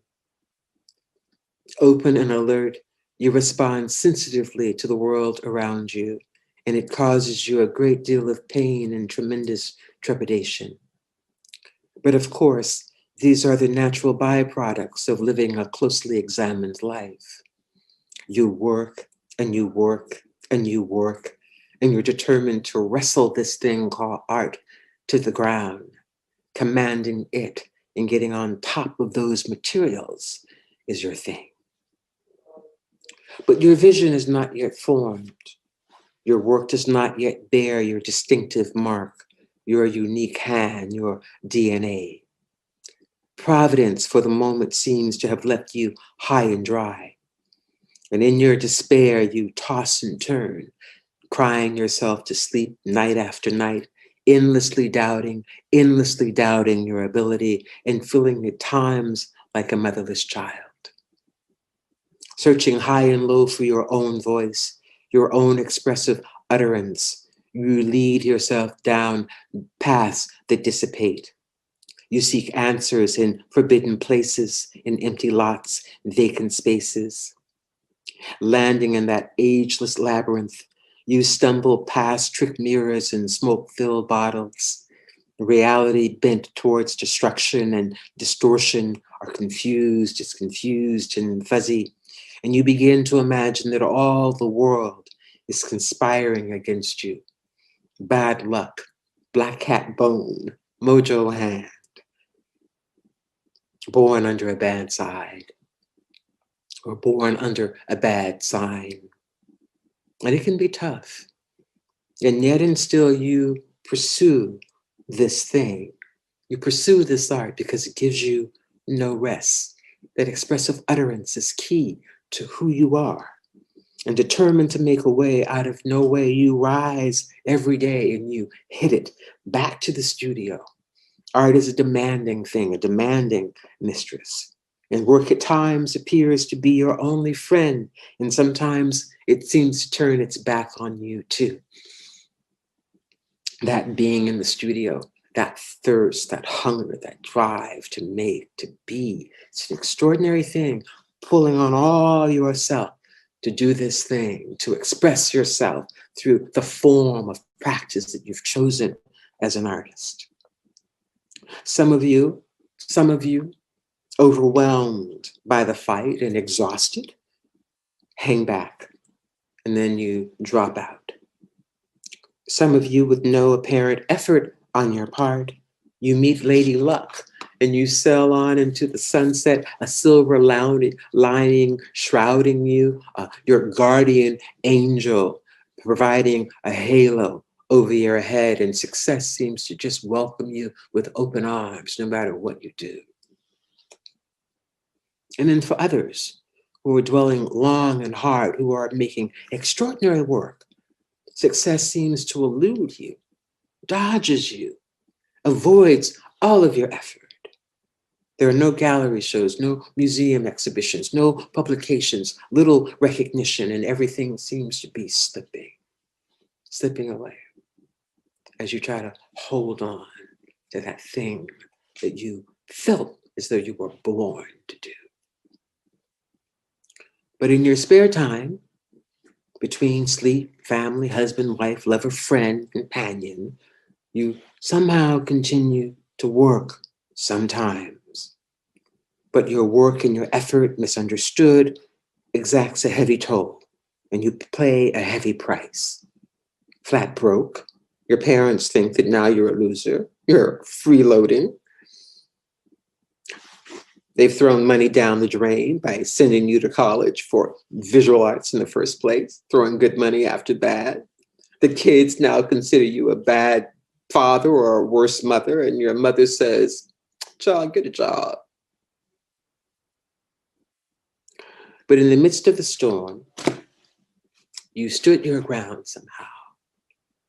You've managed to stand your ground, and without fear or retribution, you challenge the traditions that seem to deny you and your rightful voice a place. You continued to work in spite of it all. You came to distinguish the difference between the art world and the world of art. And you came to know full well that you did not enter this thing called art for the money, but because you did it because you had to. You did it for the love of the thing, for the glory of the experience, for a finely tuned and crafted eye towards that thing that you desired most in the world. And so 30 years later, you're looking back over your life, you're looking back over your time, you're looking back over the sacrifices that you've made, and you have absolutely no regrets. No regrets at all, because you entered this to be expressive, and that is who you are, and that is who you will be going forward. Take this time, seize it, cherish it, do everything that you can with it. This life belongs to you. I wish you well. Congratulations. Thank you, Carrie, for your truly inspiring words for the graduates of 2021, and also for allowing us to have your incredible work here in Philadelphia. It is now time for the presentation of diplomas. Continuing in the footsteps of last year, we wanted to give personal recognition and direct participation to all graduates in the ceremony. With that in mind, each graduate was invited to create their own video or recording, presenting themselves as candidates for their respective degrees. I asked deans to present candidates by school at this time, beginning with the School of Art.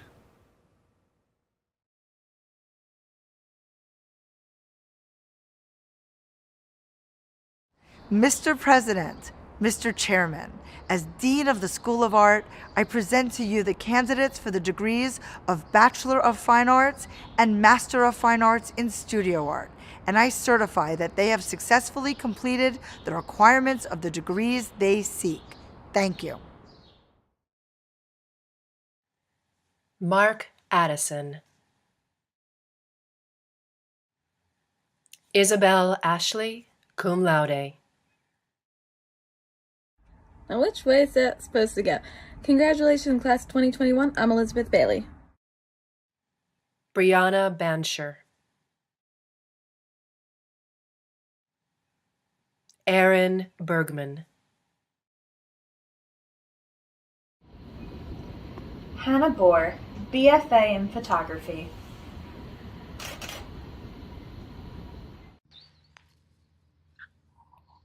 Elizabeth Bongiovanni.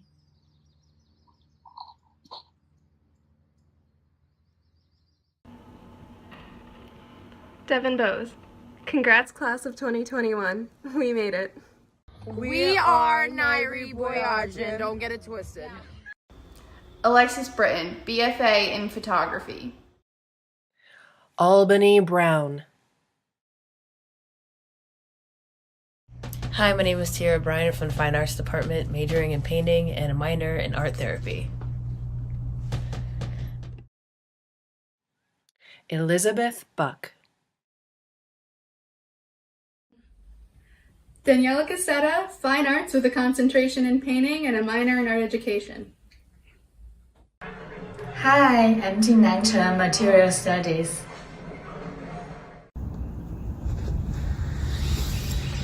Mia Charavelli, Fine Arts Painting with a minor in illustration.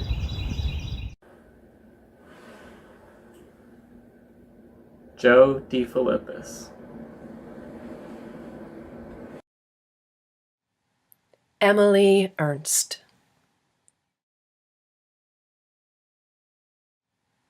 Emily Ernst. Julia Fetagari, magna cum laude. Hannah Philo, photography.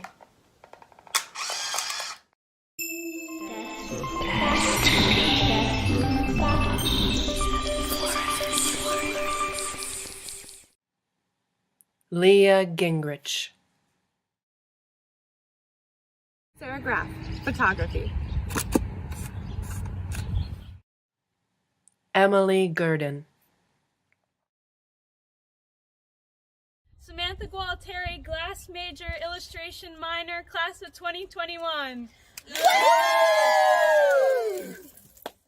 Hi, my name is Rebecca Hatrack, and I am graduating with a fine arts degree with a focus in sculpture. James Islar, Bachelor of Fine Arts Photography. Congratulations, y'all, we did it.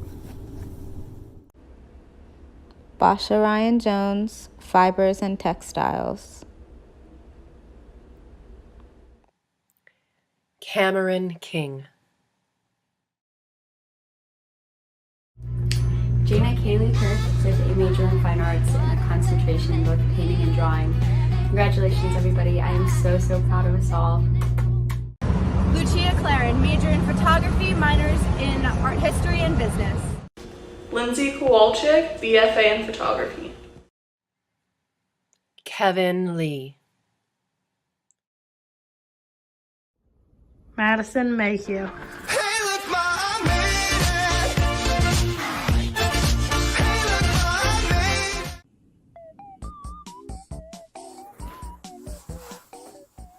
Gavin McCoy, Wood Department. Brianna McGowan. Hey guys, my name is Deshaun McIntosh Ennis, and the number one safety rule I've learned in woodshop is to always tie your hair up. Prevent from dust when you got locks. Thank you. Kira Mickey McKinley, Bachelor of Fine Arts in Creative Writing.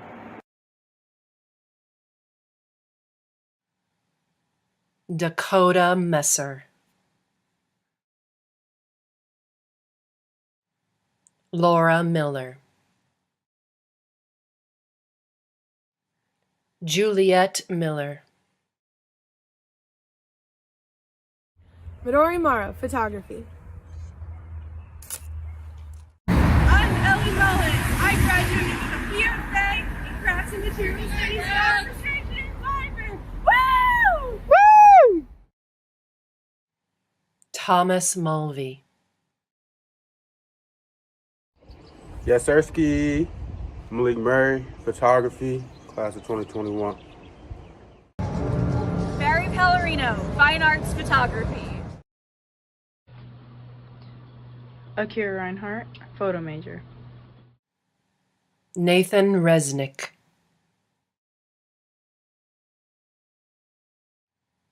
Ryan Roberts. Ishara Sila Yane Saret. Remember that name because it's going to be on a book cover! Woo! This is Aiden David Smart coming to you live from Philadelphia. Woo! Eugene Sohn. Jessica Stanhagen. Angeline Stein, summa cum laude. Eden Steiber. Raymond Vanderfleet, BFA Photography. Abigail Warren, Fine Arts Painting with a minor in Art Education. Georgia Westcott, photography, minor in business. Cheers to us. Destiny Williams, aka Bougie Mustard, photography. Hi, I'm Simone Young and I'm a ceramics major. Hi, my name is Taylor Yarmy. I am a fine arts major with a painting emphasis and a business minor. Bye, you arts. Hi, I'm Zaira Zali, and my major is fibers and textiles.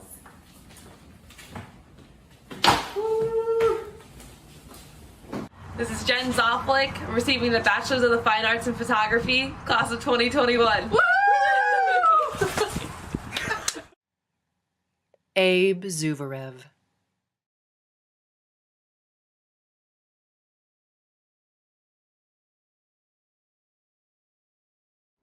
Mr. President, Mr. Chairman, as the Dean of the School of Dance, I present to you the candidates for the degrees of Bachelor of Fine Arts and Master of Fine Arts, and certify that they have successfully completed the requirements for the degrees they seek. Thank you. Khadija Ahmadiyya. Shannon Alvis. John Baldwin, Master of Fine Arts and Dance. Congrats, everybody. This is Johanna Barbosa, Dance Major!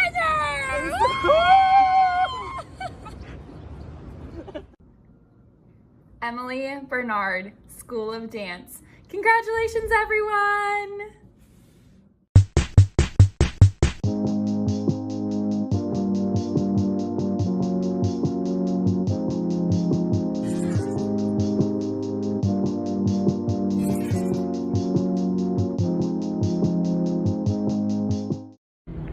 Elobest Brockway, BFA in Dance.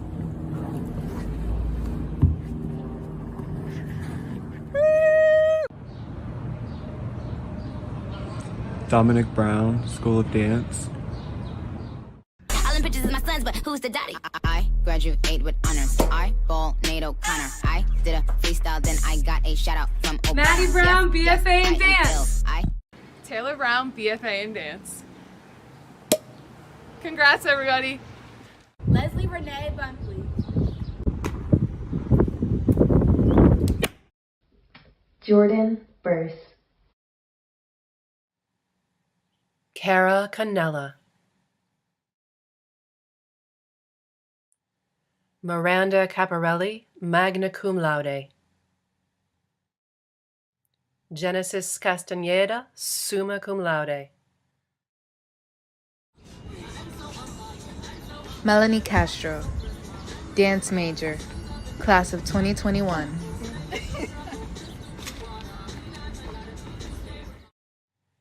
Kristen Klotfelder.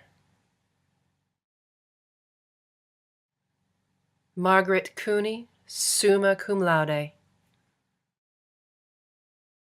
Kimora Trinity Corker. Let me see you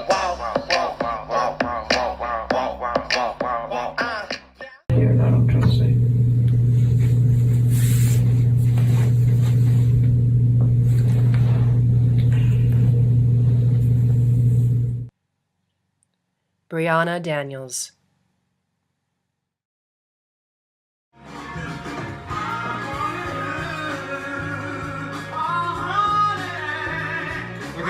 Jakira Marquavia Davis, dance, bachelor's in fine arts.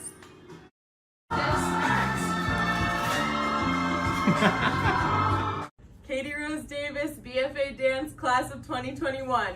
Woo!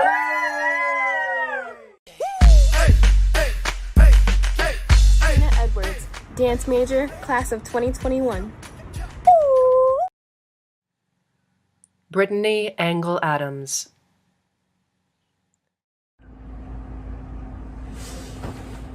Lauren Fader, School of Dance. Azari Jana Marie Ford, dance major and business minor, class of 2021.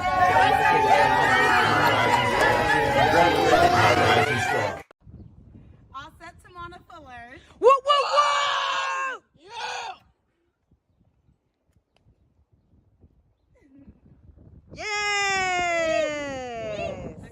Jalon Asiane Gordon Salam, Master in Fine Arts.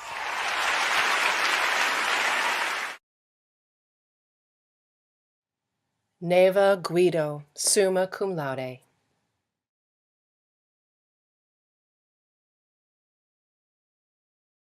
Chiara Harris.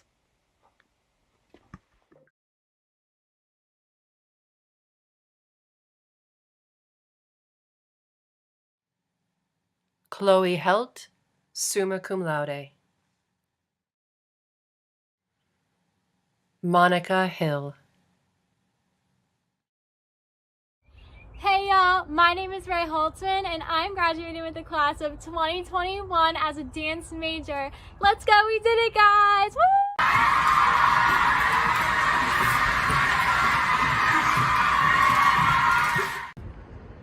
Marin Ito, dance.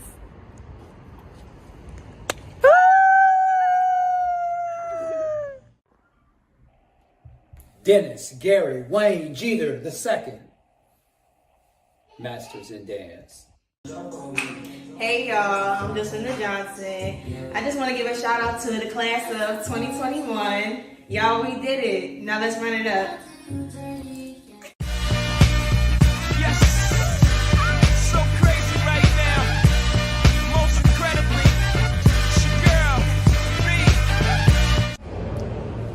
Peter Jones, Haley Canarium, dance.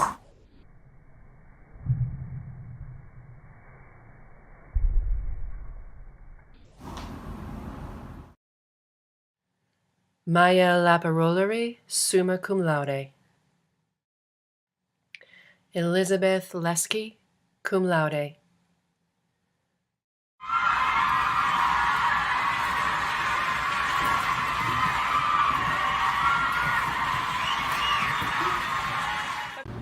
Louisa Lynch, School of Dance, Bachelor of Fine Arts. Congratulations, everyone! Nitzan Margaliot, MFA in Dance. Lauren Marsaglia. Allie McBride, major in dance, minor in creative writing. Congrats, everyone! Cute. Alyssa McCallum. Sharice McCaster, receiving BFA in dance. Congratulations, sweetie. Congratulations, Sharice. We love you.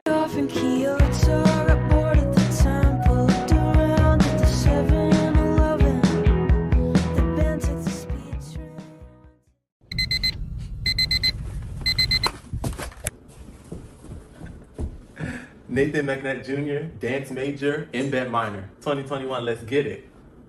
Hey y'all, it's Tia Mellerson. Claire Mork.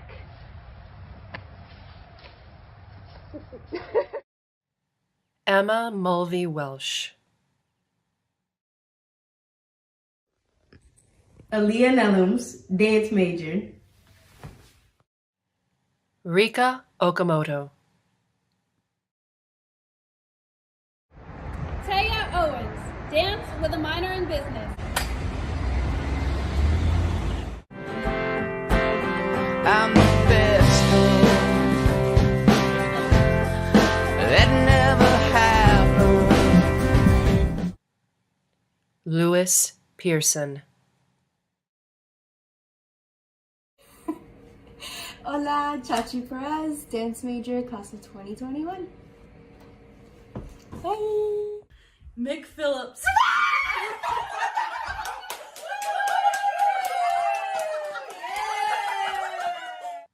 Caitlin Porter, cum laude. Veronica Quintero. Carolyn Rabbers.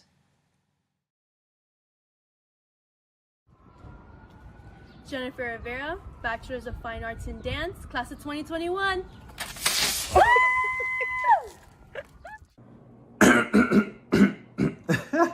Lamar Rogers, Bachelor's of Fine Arts in Dance. Tania Cespedes, summa cum laude.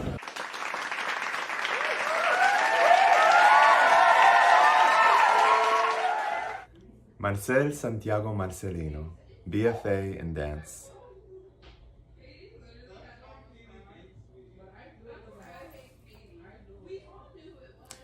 URT could have done more, but we're not gonna talk about it. Bye. Javaris Selby. We did it. We're out. Amanda Shell, School of Dance. Congratulations, everybody! Michael Sheridan, Master of Fine Arts in Dance. Yeah. I said I feel invincible. It's 100 in the spot. I won't keep going. Tegan Smith, School of Dance. Congrats! Caitlin Stamps. Emily Stevens, School of Dance.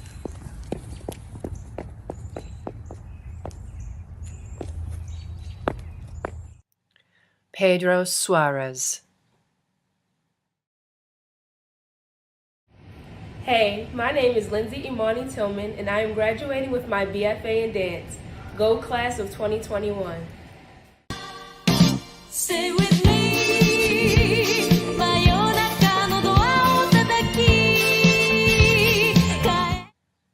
Mary Travis. Guys, did you know you're graduating? My name's Savannah, and I'm a dance major. Woo! Imani Wilson, dance major, class of 21. Woo, we did it! Yay!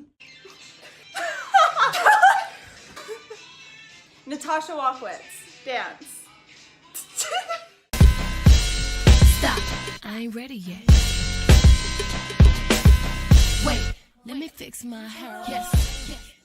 Aisha Wood, dance major.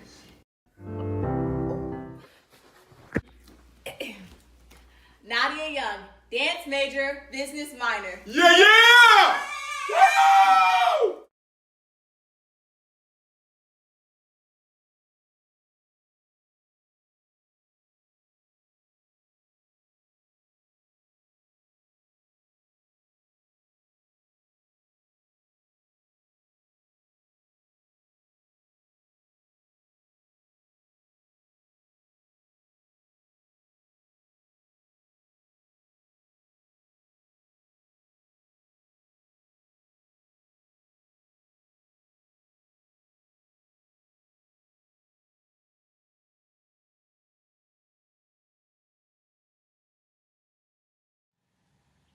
Sean Andrade.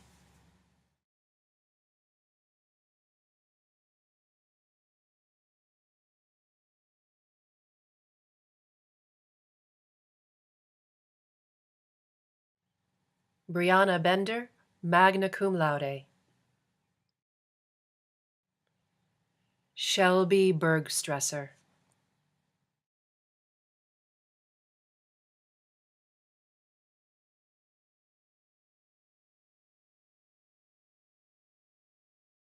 Gabriella Bogdanov Centurion, magna cum laude.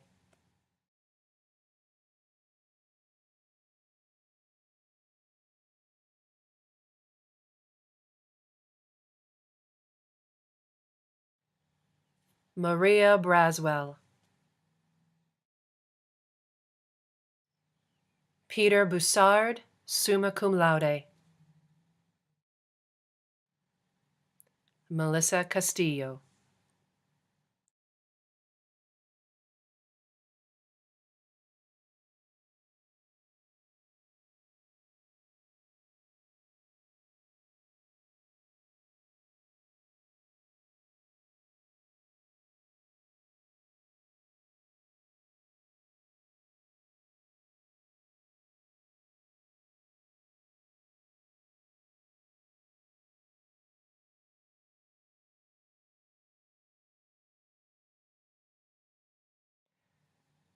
Amanda Crespo.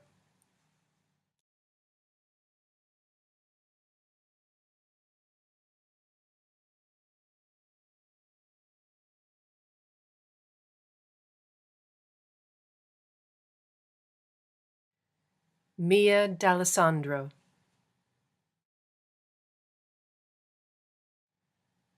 Runak Dashmukh.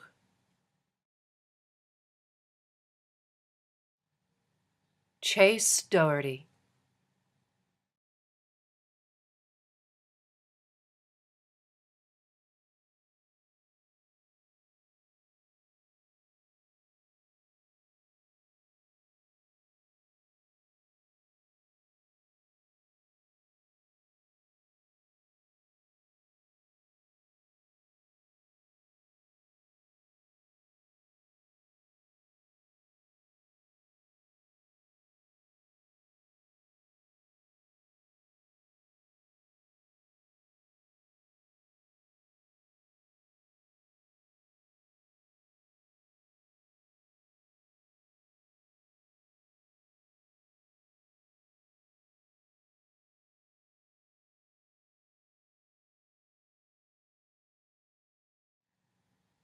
Christian Hannah, cum laude.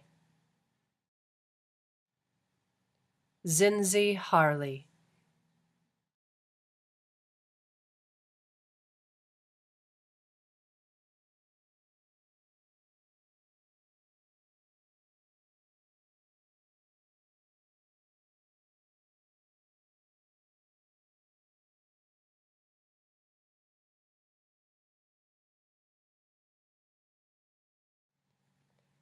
Andrea Hu.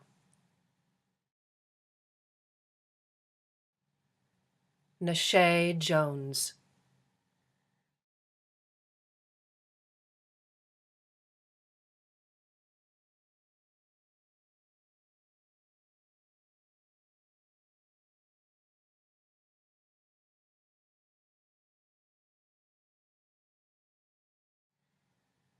Julian Lloyd.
C.U. Penn.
Jovi Thomason.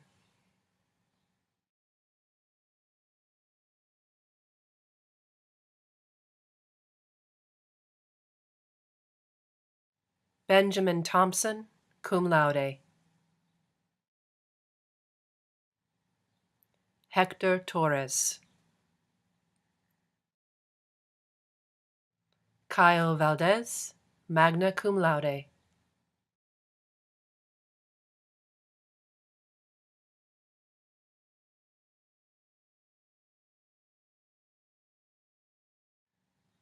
Dalia Visconti, magna cum laude. Shatiela Williams, a BFA in illustration.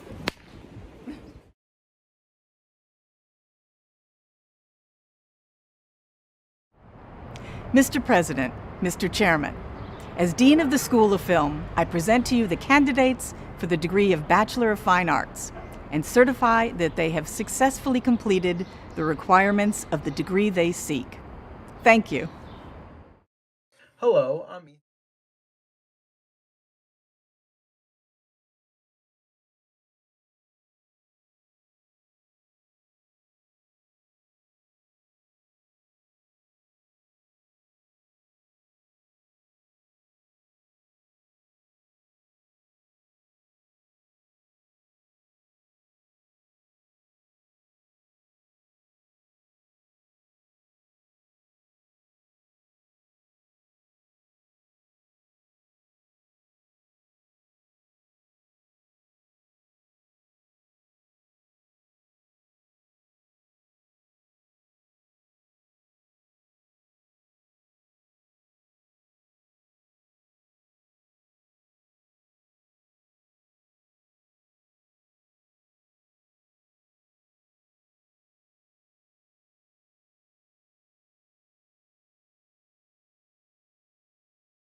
Mr. President, Mr. Chairman, as Dean of the School of Design, I present to you the candidates for the degrees of Bachelor of Fine Arts, Bachelor of Science, Master of Arts, Master of Design, and Master of Fine Arts. And I certify that they have successfully completed the requirements of the degrees they seek. Thank you. Sana Ahmed, Graphic Design.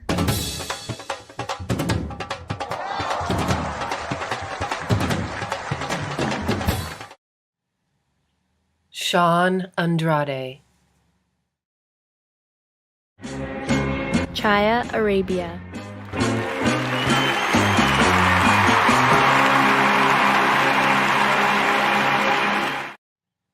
Brianna Bender, magna cum laude.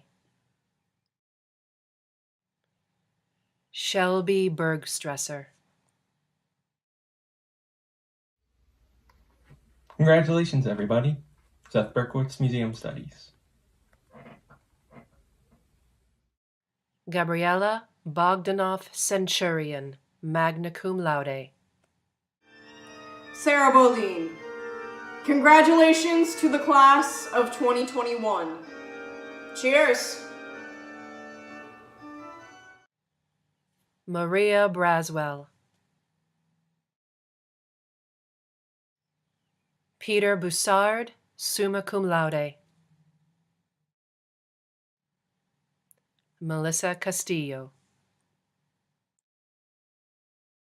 Jian Cha, Graphic Design major.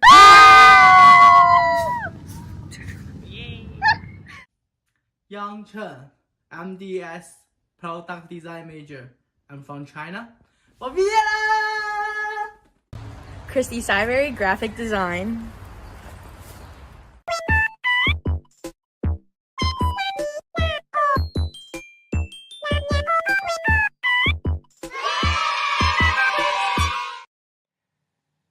Amanda Crespo.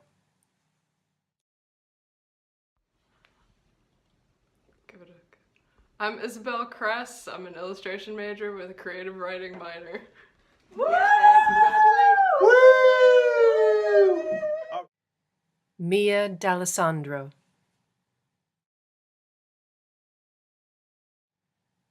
Runak Dashmukh.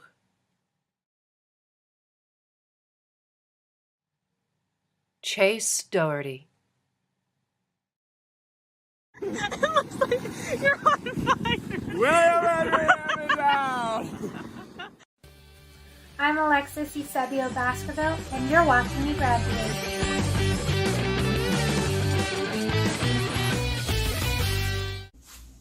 Veronica Gilman, illustration major, art therapy minor.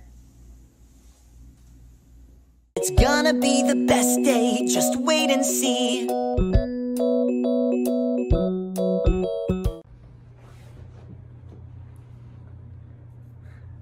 Congratulations, everyone.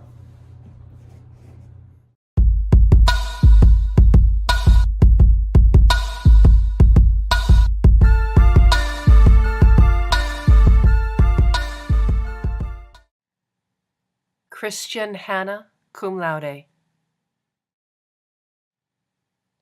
Zinzi Harley.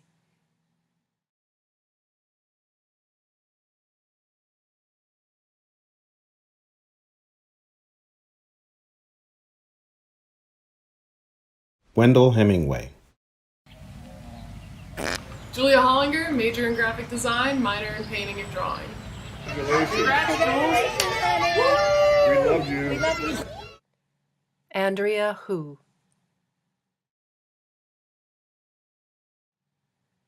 Nashay Jones.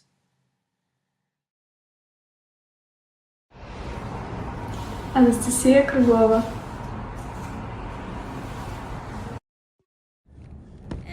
Sarah Lesneski, Graphic Design and Advertising. Summa cum laude. Julian Lloyd. My name is Jasper Liu, and I'm an illustration major graduating magna cum laude, but my sash is too wrinkly to wear. Woo!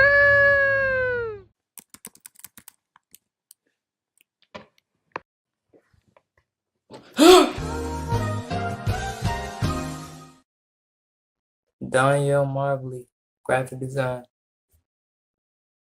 I'll keep the picture saved in a safe place. Wow, I look so weird here. My face has changed now. Hey, this is Selena Mendez, illustration major. Glad to be part of class 2021. Bye. Rachel Miller, bachelor's in graphic design with a minor in advertising, cum laude. Kat Meridian, illustration with a minor in creative writing. The tiniest bluebird Literally looked like a star. has to leave its nest to fly. Katie Neighbor, Master of Fine Arts in Museum Exhibition Planning and Design.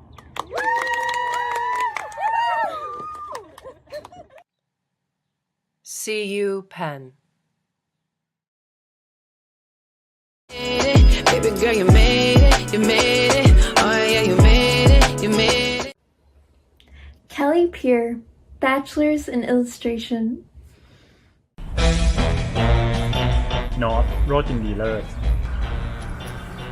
Museum Exhibition Planning and Design. Haley Armansky, graphic design with a minor in print media. Up, up. Good boy. What's up? My name is Christian Rosado and I am out of here.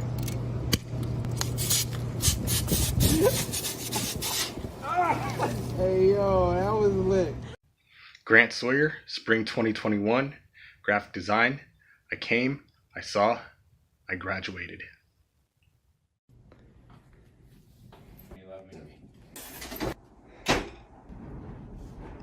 Jake Sugin. Jovi Thomason.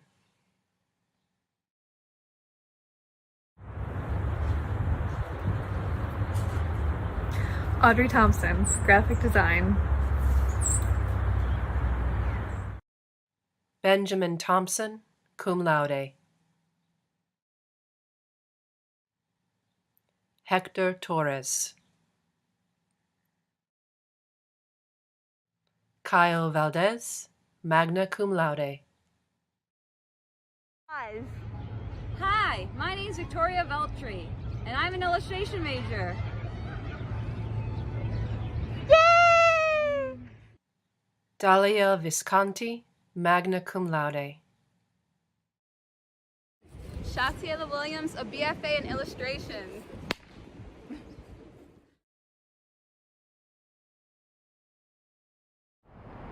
Mr. President, Mr. Chairman, as Dean of the School of Film, I present to you the candidates for the degree of Bachelor of Fine Arts and certify that they have successfully completed the requirements of the degree they seek.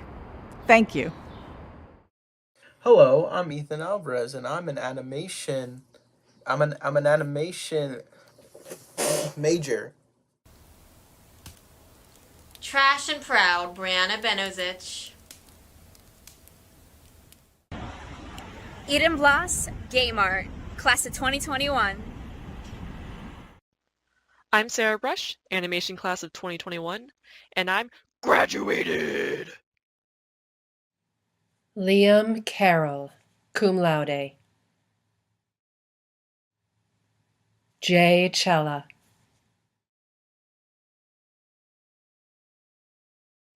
Rachel Cho.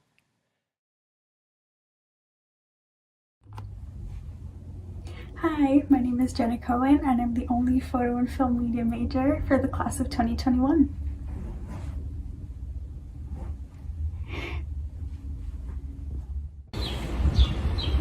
My name is Charles Cooper, and I'm graduating with a BFA in film.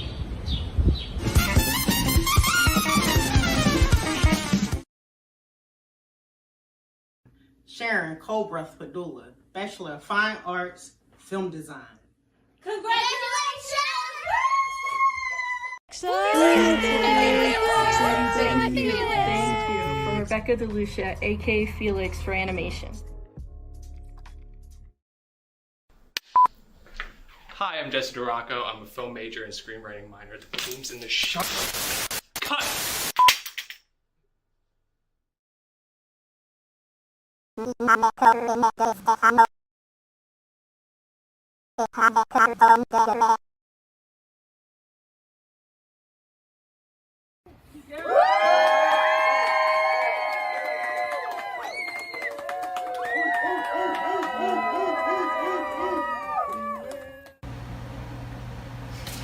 Kelsey Kanan Erickson with a major in animation and a minor in game art.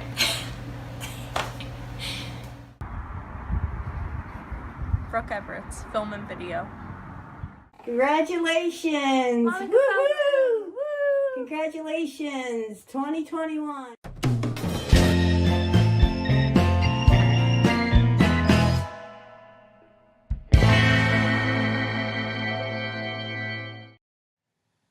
Grant Fisher.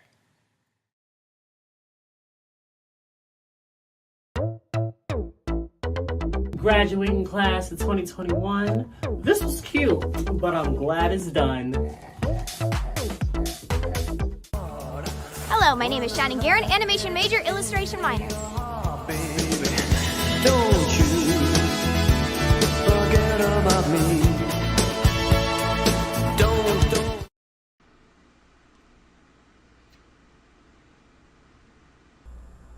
Christina Amarilla film. Shitty! That's a wrap.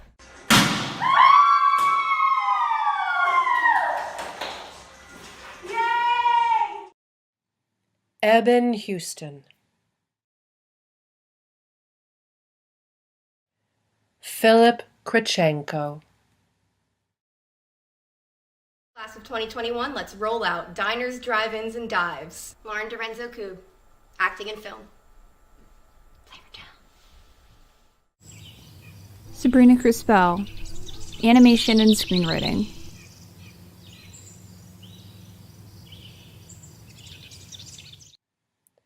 Gia Langasa. Jaden Luciano.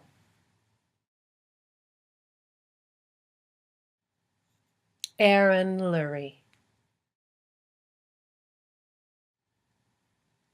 Teresa McDonald. Haley Malone.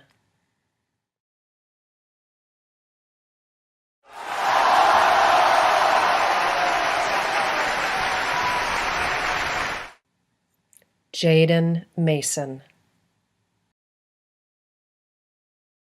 Oh my god, was that today? Hi, I'm Xenia Matthews, and I make poor decisions. Alright. Hi, I'm Gianna Mazzone, and I'm an animation major.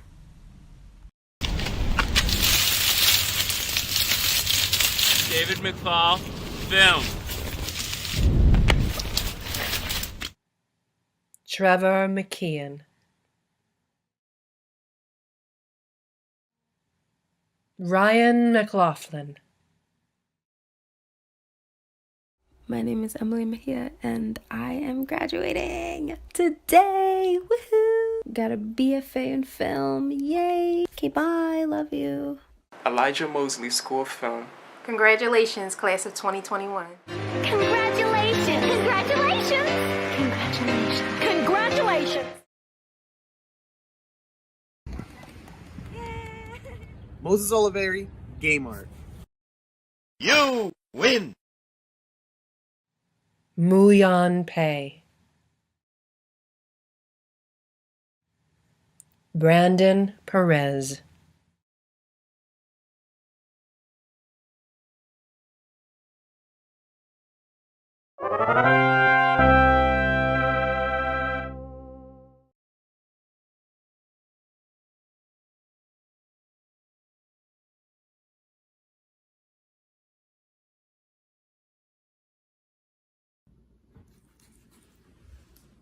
Angela Preradovic, film with minor in photography and film studies.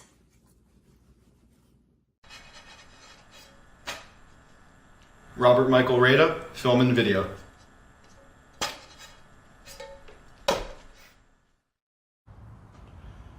Ralph Andre Rapp. Ralph Andre Ravix, Bachelor's in Film. Mark Reed, cum laude.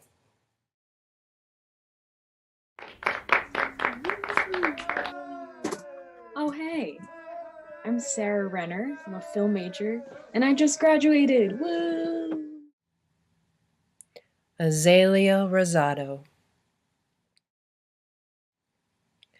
Claire Rushton.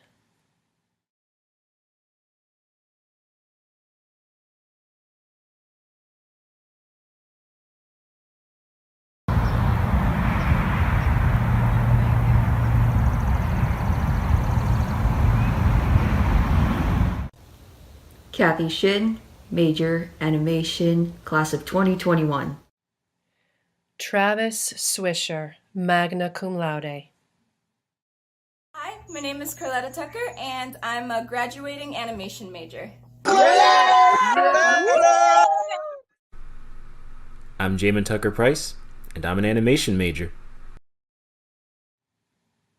Giselle Vasconez. Angela Visconti, magna cum laude.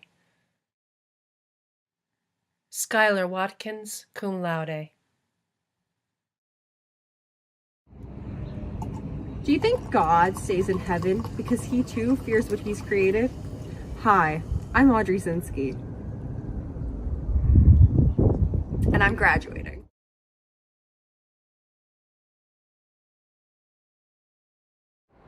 Mr. President, Mr. Chairman, as Dean of the School of Music, I present to you the candidates for the degrees of Bachelor of Music, Bachelor of Science, Master of Arts in Teaching, and Master of Music, and certify that they have successfully completed the requirements of the degrees they seek. Thank you. Colin Berry. Patricia Betcher. Oh, it's my turn? Oh, okay. Sania Antoinette Bay. Scott Blanky, instrumental performance with a minor in music education. Stephanie Branch. I did it. Woo! We love you, Adam. I did it. What did you do? I did it. Yay! Amazing! Okay. Kayla Kassler, music business, entrepreneurship, and technology.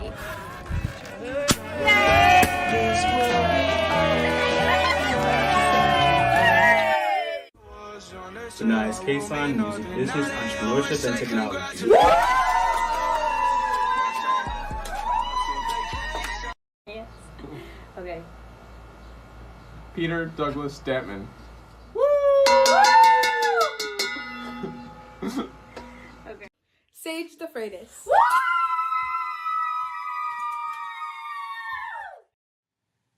Zachary Devine. James Duvac.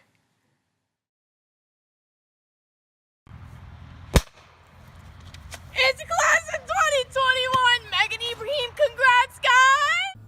Hi, I'm Jessica Einhorn, and I majored in music business, entrepreneurship, and technology.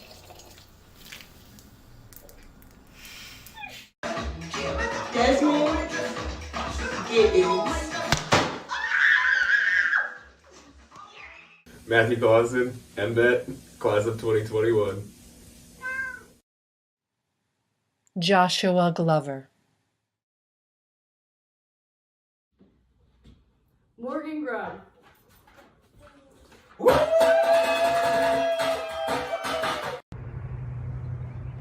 Brooke Hansen, vocal performance with a minor in music education. Naya Harris.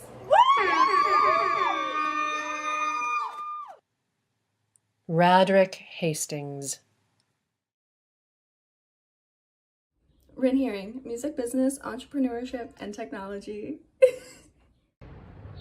Hannah Hopkins, vocal performance.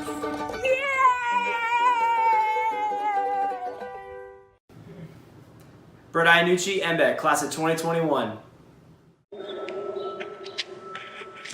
Ethan Javich.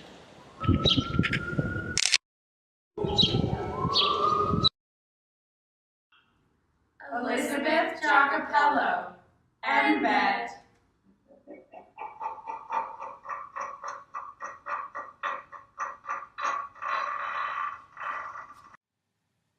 Isaiah Joyner.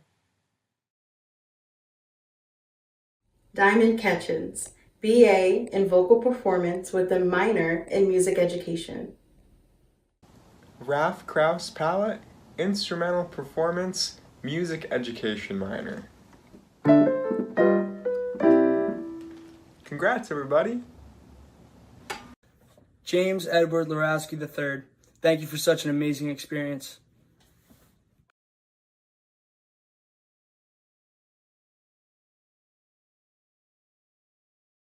Bree Leisure.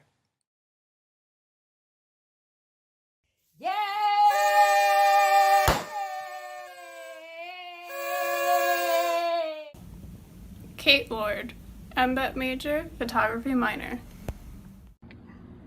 Kat Madewell, saxophone performance. Woohoo!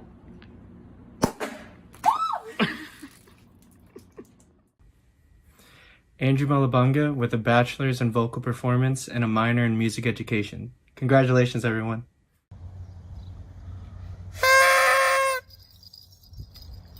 Connor McElroy. Noah Miller, MBet, class of 2021.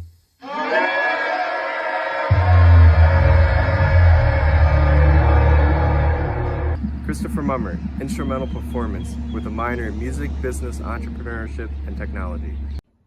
Drew O'Connor, Music Business. Let's go!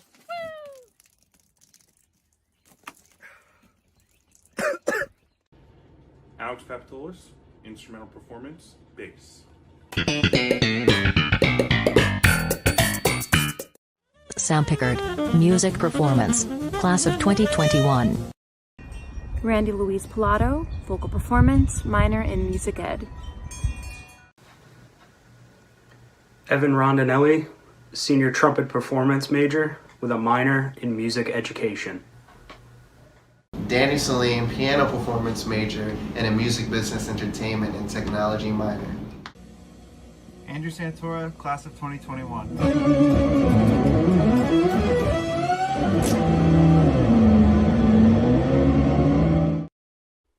Rocky Simpson, major in voice performance and minor in creative writing. I'm out. Ian Smith.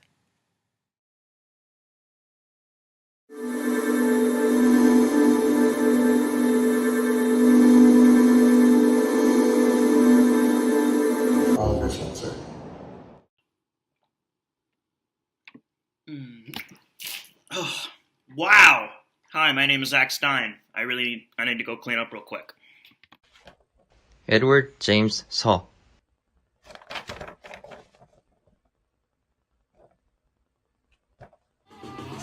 Sydney Taylor, music business, entrepreneurship, and technology, and school is out forever! BJ Thompson, superstar! Man, the myth, the legend. Yeah, baby. I'm Tyler Trexler, graduating MBet student.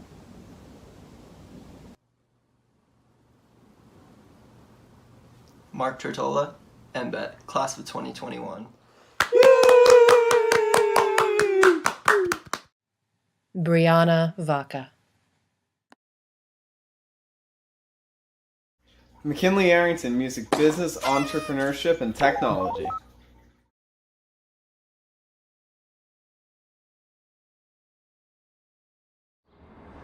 Mr. President, Mr. Chairman, as Dean of the Ira Brin School of Theater Arts, I present to you the candidates for the degrees of Bachelor of Fine Arts, Master of Fine Arts, and certify that they have successfully completed the requirements of the degrees they seek. Thank you. Hey, it's Amelia. To us, happy 2021, happy graduation, and I'll miss you guys. I graduated, Mom! Harzel Anderson.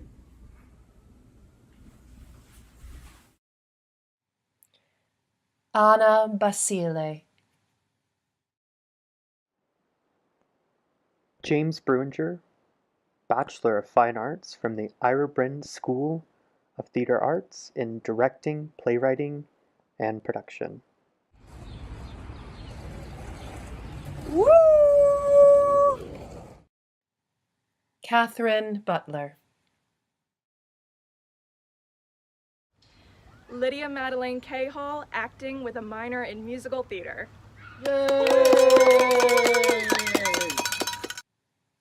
Mary Callahan.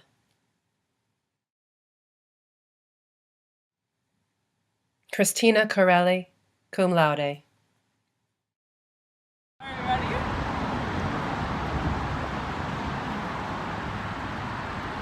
Cheers to the class of 2021. Congrats, everyone. Woohoo! That's my fiance! Shannon Clary, BFA, acting with a minor in musical theater.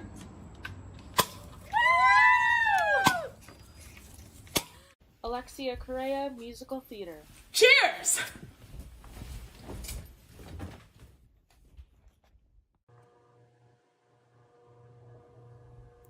Haley Costello. Elizabeth Dorman. Woo! Michaela Duffley. Amir Dunn. Olivia Duvall, BFA, musical theater. Cheers, class of 2021. Marissa Fowler. Joshua Farner. Cameron Farrell. Aaron Fisher. Brandon Fisher, acting major, fiber and textile minor. Congrats to everybody. Looking forward to the future.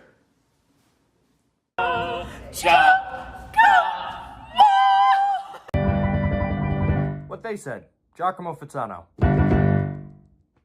Kelly Fleming, directing, playwriting, and production class of 2021. That's kind of cute. Paige Galtieri. Woo!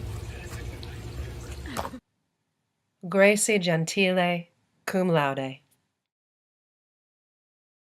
Maddie Gillespie.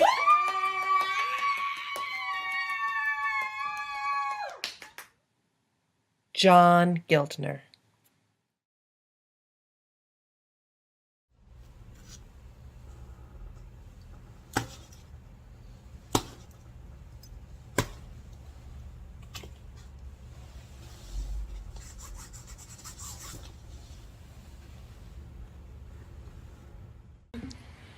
My name is Audrey Gregory, and I literally fought for my degree.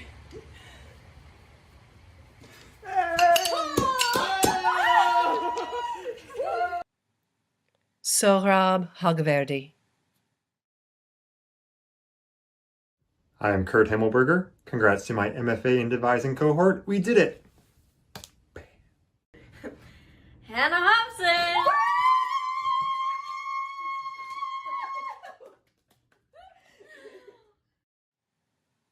Jesse Hoffman. Wes Donald Hopkins.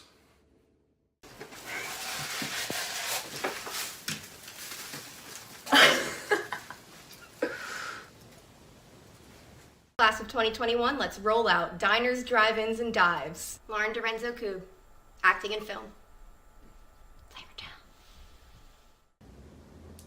Hi, my name's Trey Krause, and I'll be graduating from the Brin School with a degree in directing, playwriting, and production. And the BFA in directing, playwriting, and production goes to Kelly Krieger. Hello, I'm Devin Spencer Lynch, and I'm a senior musical theater major! Bella Main, BFA acting class of 2021.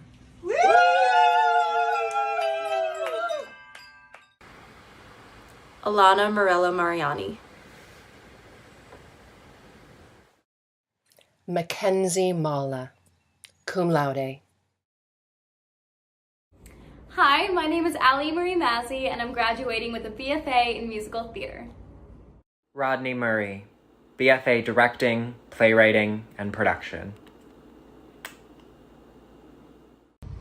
Hi, my name is Michaela Nolan, but I go by Max. I'll be graduating with a BFA in acting and a musical theater minor.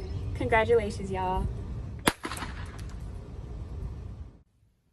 Hi, I'm Sam Oberly of the musical theater class of 2021. Much love to my family, friends, and the whole community for all their support. Caroline Orilla, musical theater class of 2021. Your glasses. You can't see without your glasses. Selma, I'm wearing my contacts. Jeez. Jonelle Outen. Julie Padavan, cum laude. Is that the UArts class of 2021? What are you doing down there? Juana Peral, directing, playwriting, and production with a minor in creative writing. Jeff Pfeiffer, BFA acting.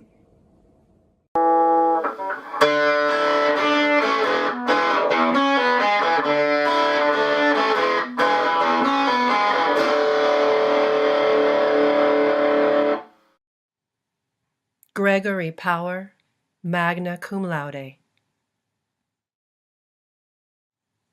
William Quinn.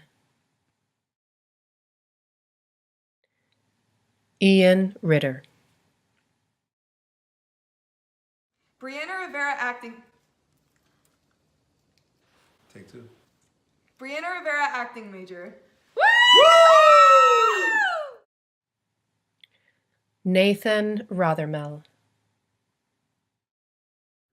Oh, I'm gonna be late! Oh, wait. I'm filming this a month before graduation. I'm Justin Rubenstein. Jess Ruby, BFA in musical theater.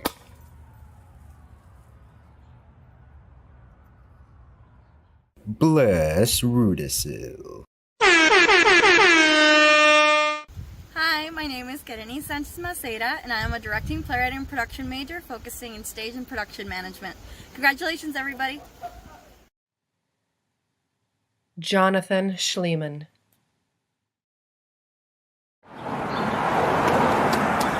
Anna Schneider.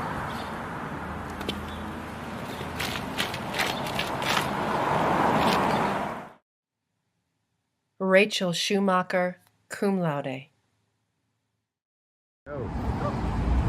Hi, my name is Darjay Scott. I am an acting major from the Ira Brent School of Theater, and I'm graduating 2021. Right, Bear? Bear. We're graduating. Hello world, this is John Skelton, and I'm graduating in devised performance from the Pig Iron School and the University of the Arts. Class of 2020, class of 2021! We did it.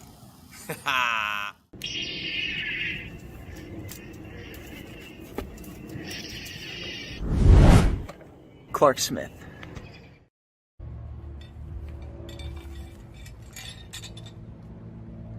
Gemma Smith. Jado Israel, congratulations, my dear. You are the winner of this week's challenge. You've won a BFA in directing, playwriting, and production, courtesy of University of the Arts. You may join the other girls. Go. Becca Smith, DPP with minors in creative writing and business. Maybe. Cheers. Sasha Streckel. Walter Taylor. Ariel Tolomako Bean, musical theater class of 2021. Lexi Temavong, musical theater major and creative writing minor. Congrats, sweetie. We're so proud of you. Thanks, guys. 1, 2, 3. Yay! Stand by 2021 graduation. Rebecca Thomas, go. Confetti, go.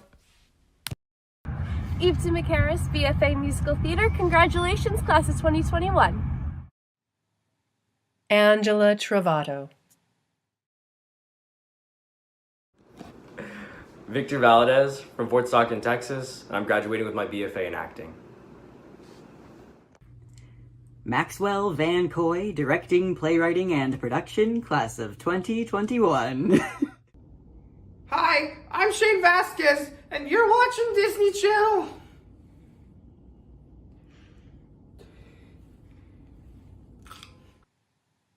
Gabriel Walburn.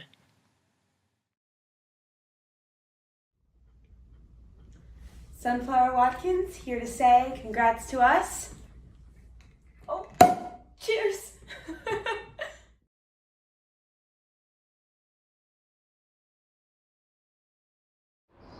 Mr. President, Mr. Chairman, as Dean of the School of Graduate and Professional Studies, I present to you the candidates for the degrees of Master of Arts in Teaching Visual Studies, Master of Arts in Teaching Music, Master of Arts in Museum Education, Master of Music in Music Education, and Masters of Education, and I certify that they have successfully completed the requirements of the degrees they seek.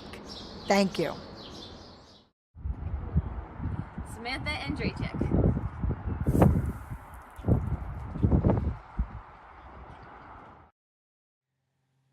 Zachary Arts.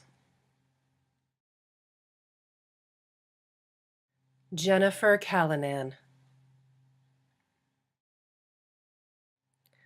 Riley Castle.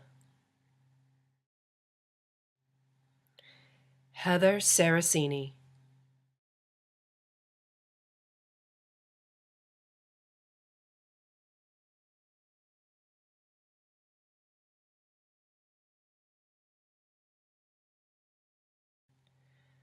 Ellen Coates.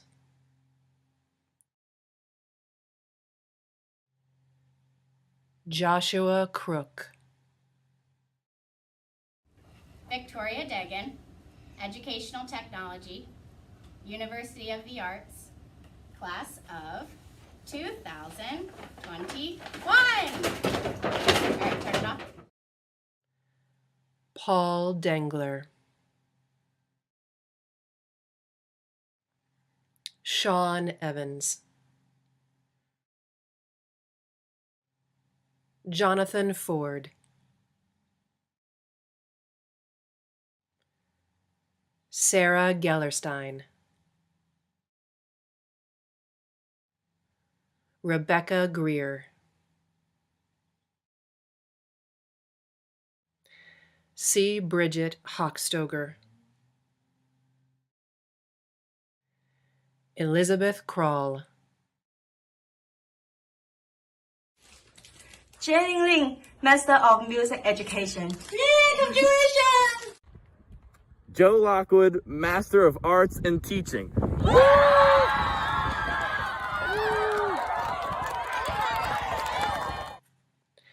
Zachary Lutz. Katina McLagan, Masters of Music Education. Stephen Mogg. Carrie Morris. Elizabeth Reese. Hi, my name is Katie Reichert, and I'm graduating with my Master's of Music and Music Education.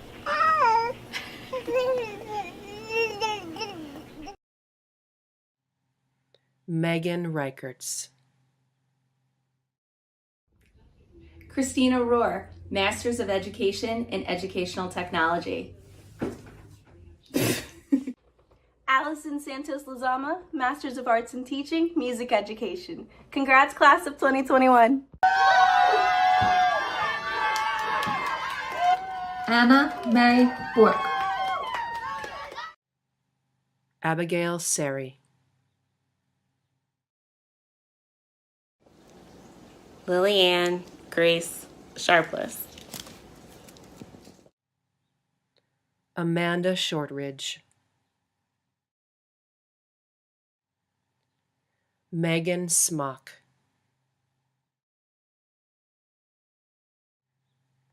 Beata Zacharies. Zach Weisberger, Master of Arts in Teaching, class of 2021. Simone Williams.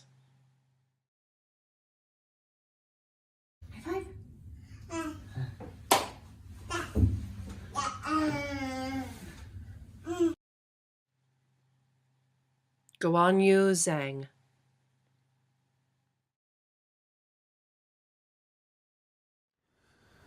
By virtue of the authority delegated to me by the Board of Trustees of the University of the Arts from the Commonwealth of Pennsylvania, I hereby confer upon these degree candidates the master's degree, the bachelor's degree, the certificate, or the diploma in their respective fields. The long-awaited moment has arrived. On my mark, all students will switch their tassels on their caps from right to left, thus signifying that you have achieved the exalted status of graduates. Ready? Now.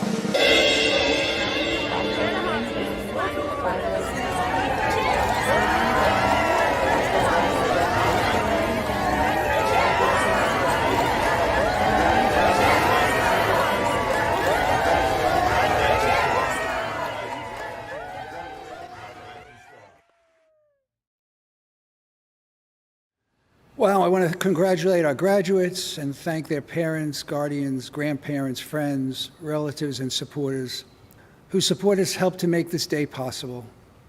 Graduates, we look forward to welcome you back to UArts once it is safe and feasible to do so for an in-person commencement celebration.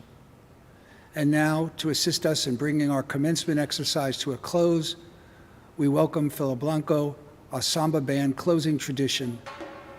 I thank you all for joining us.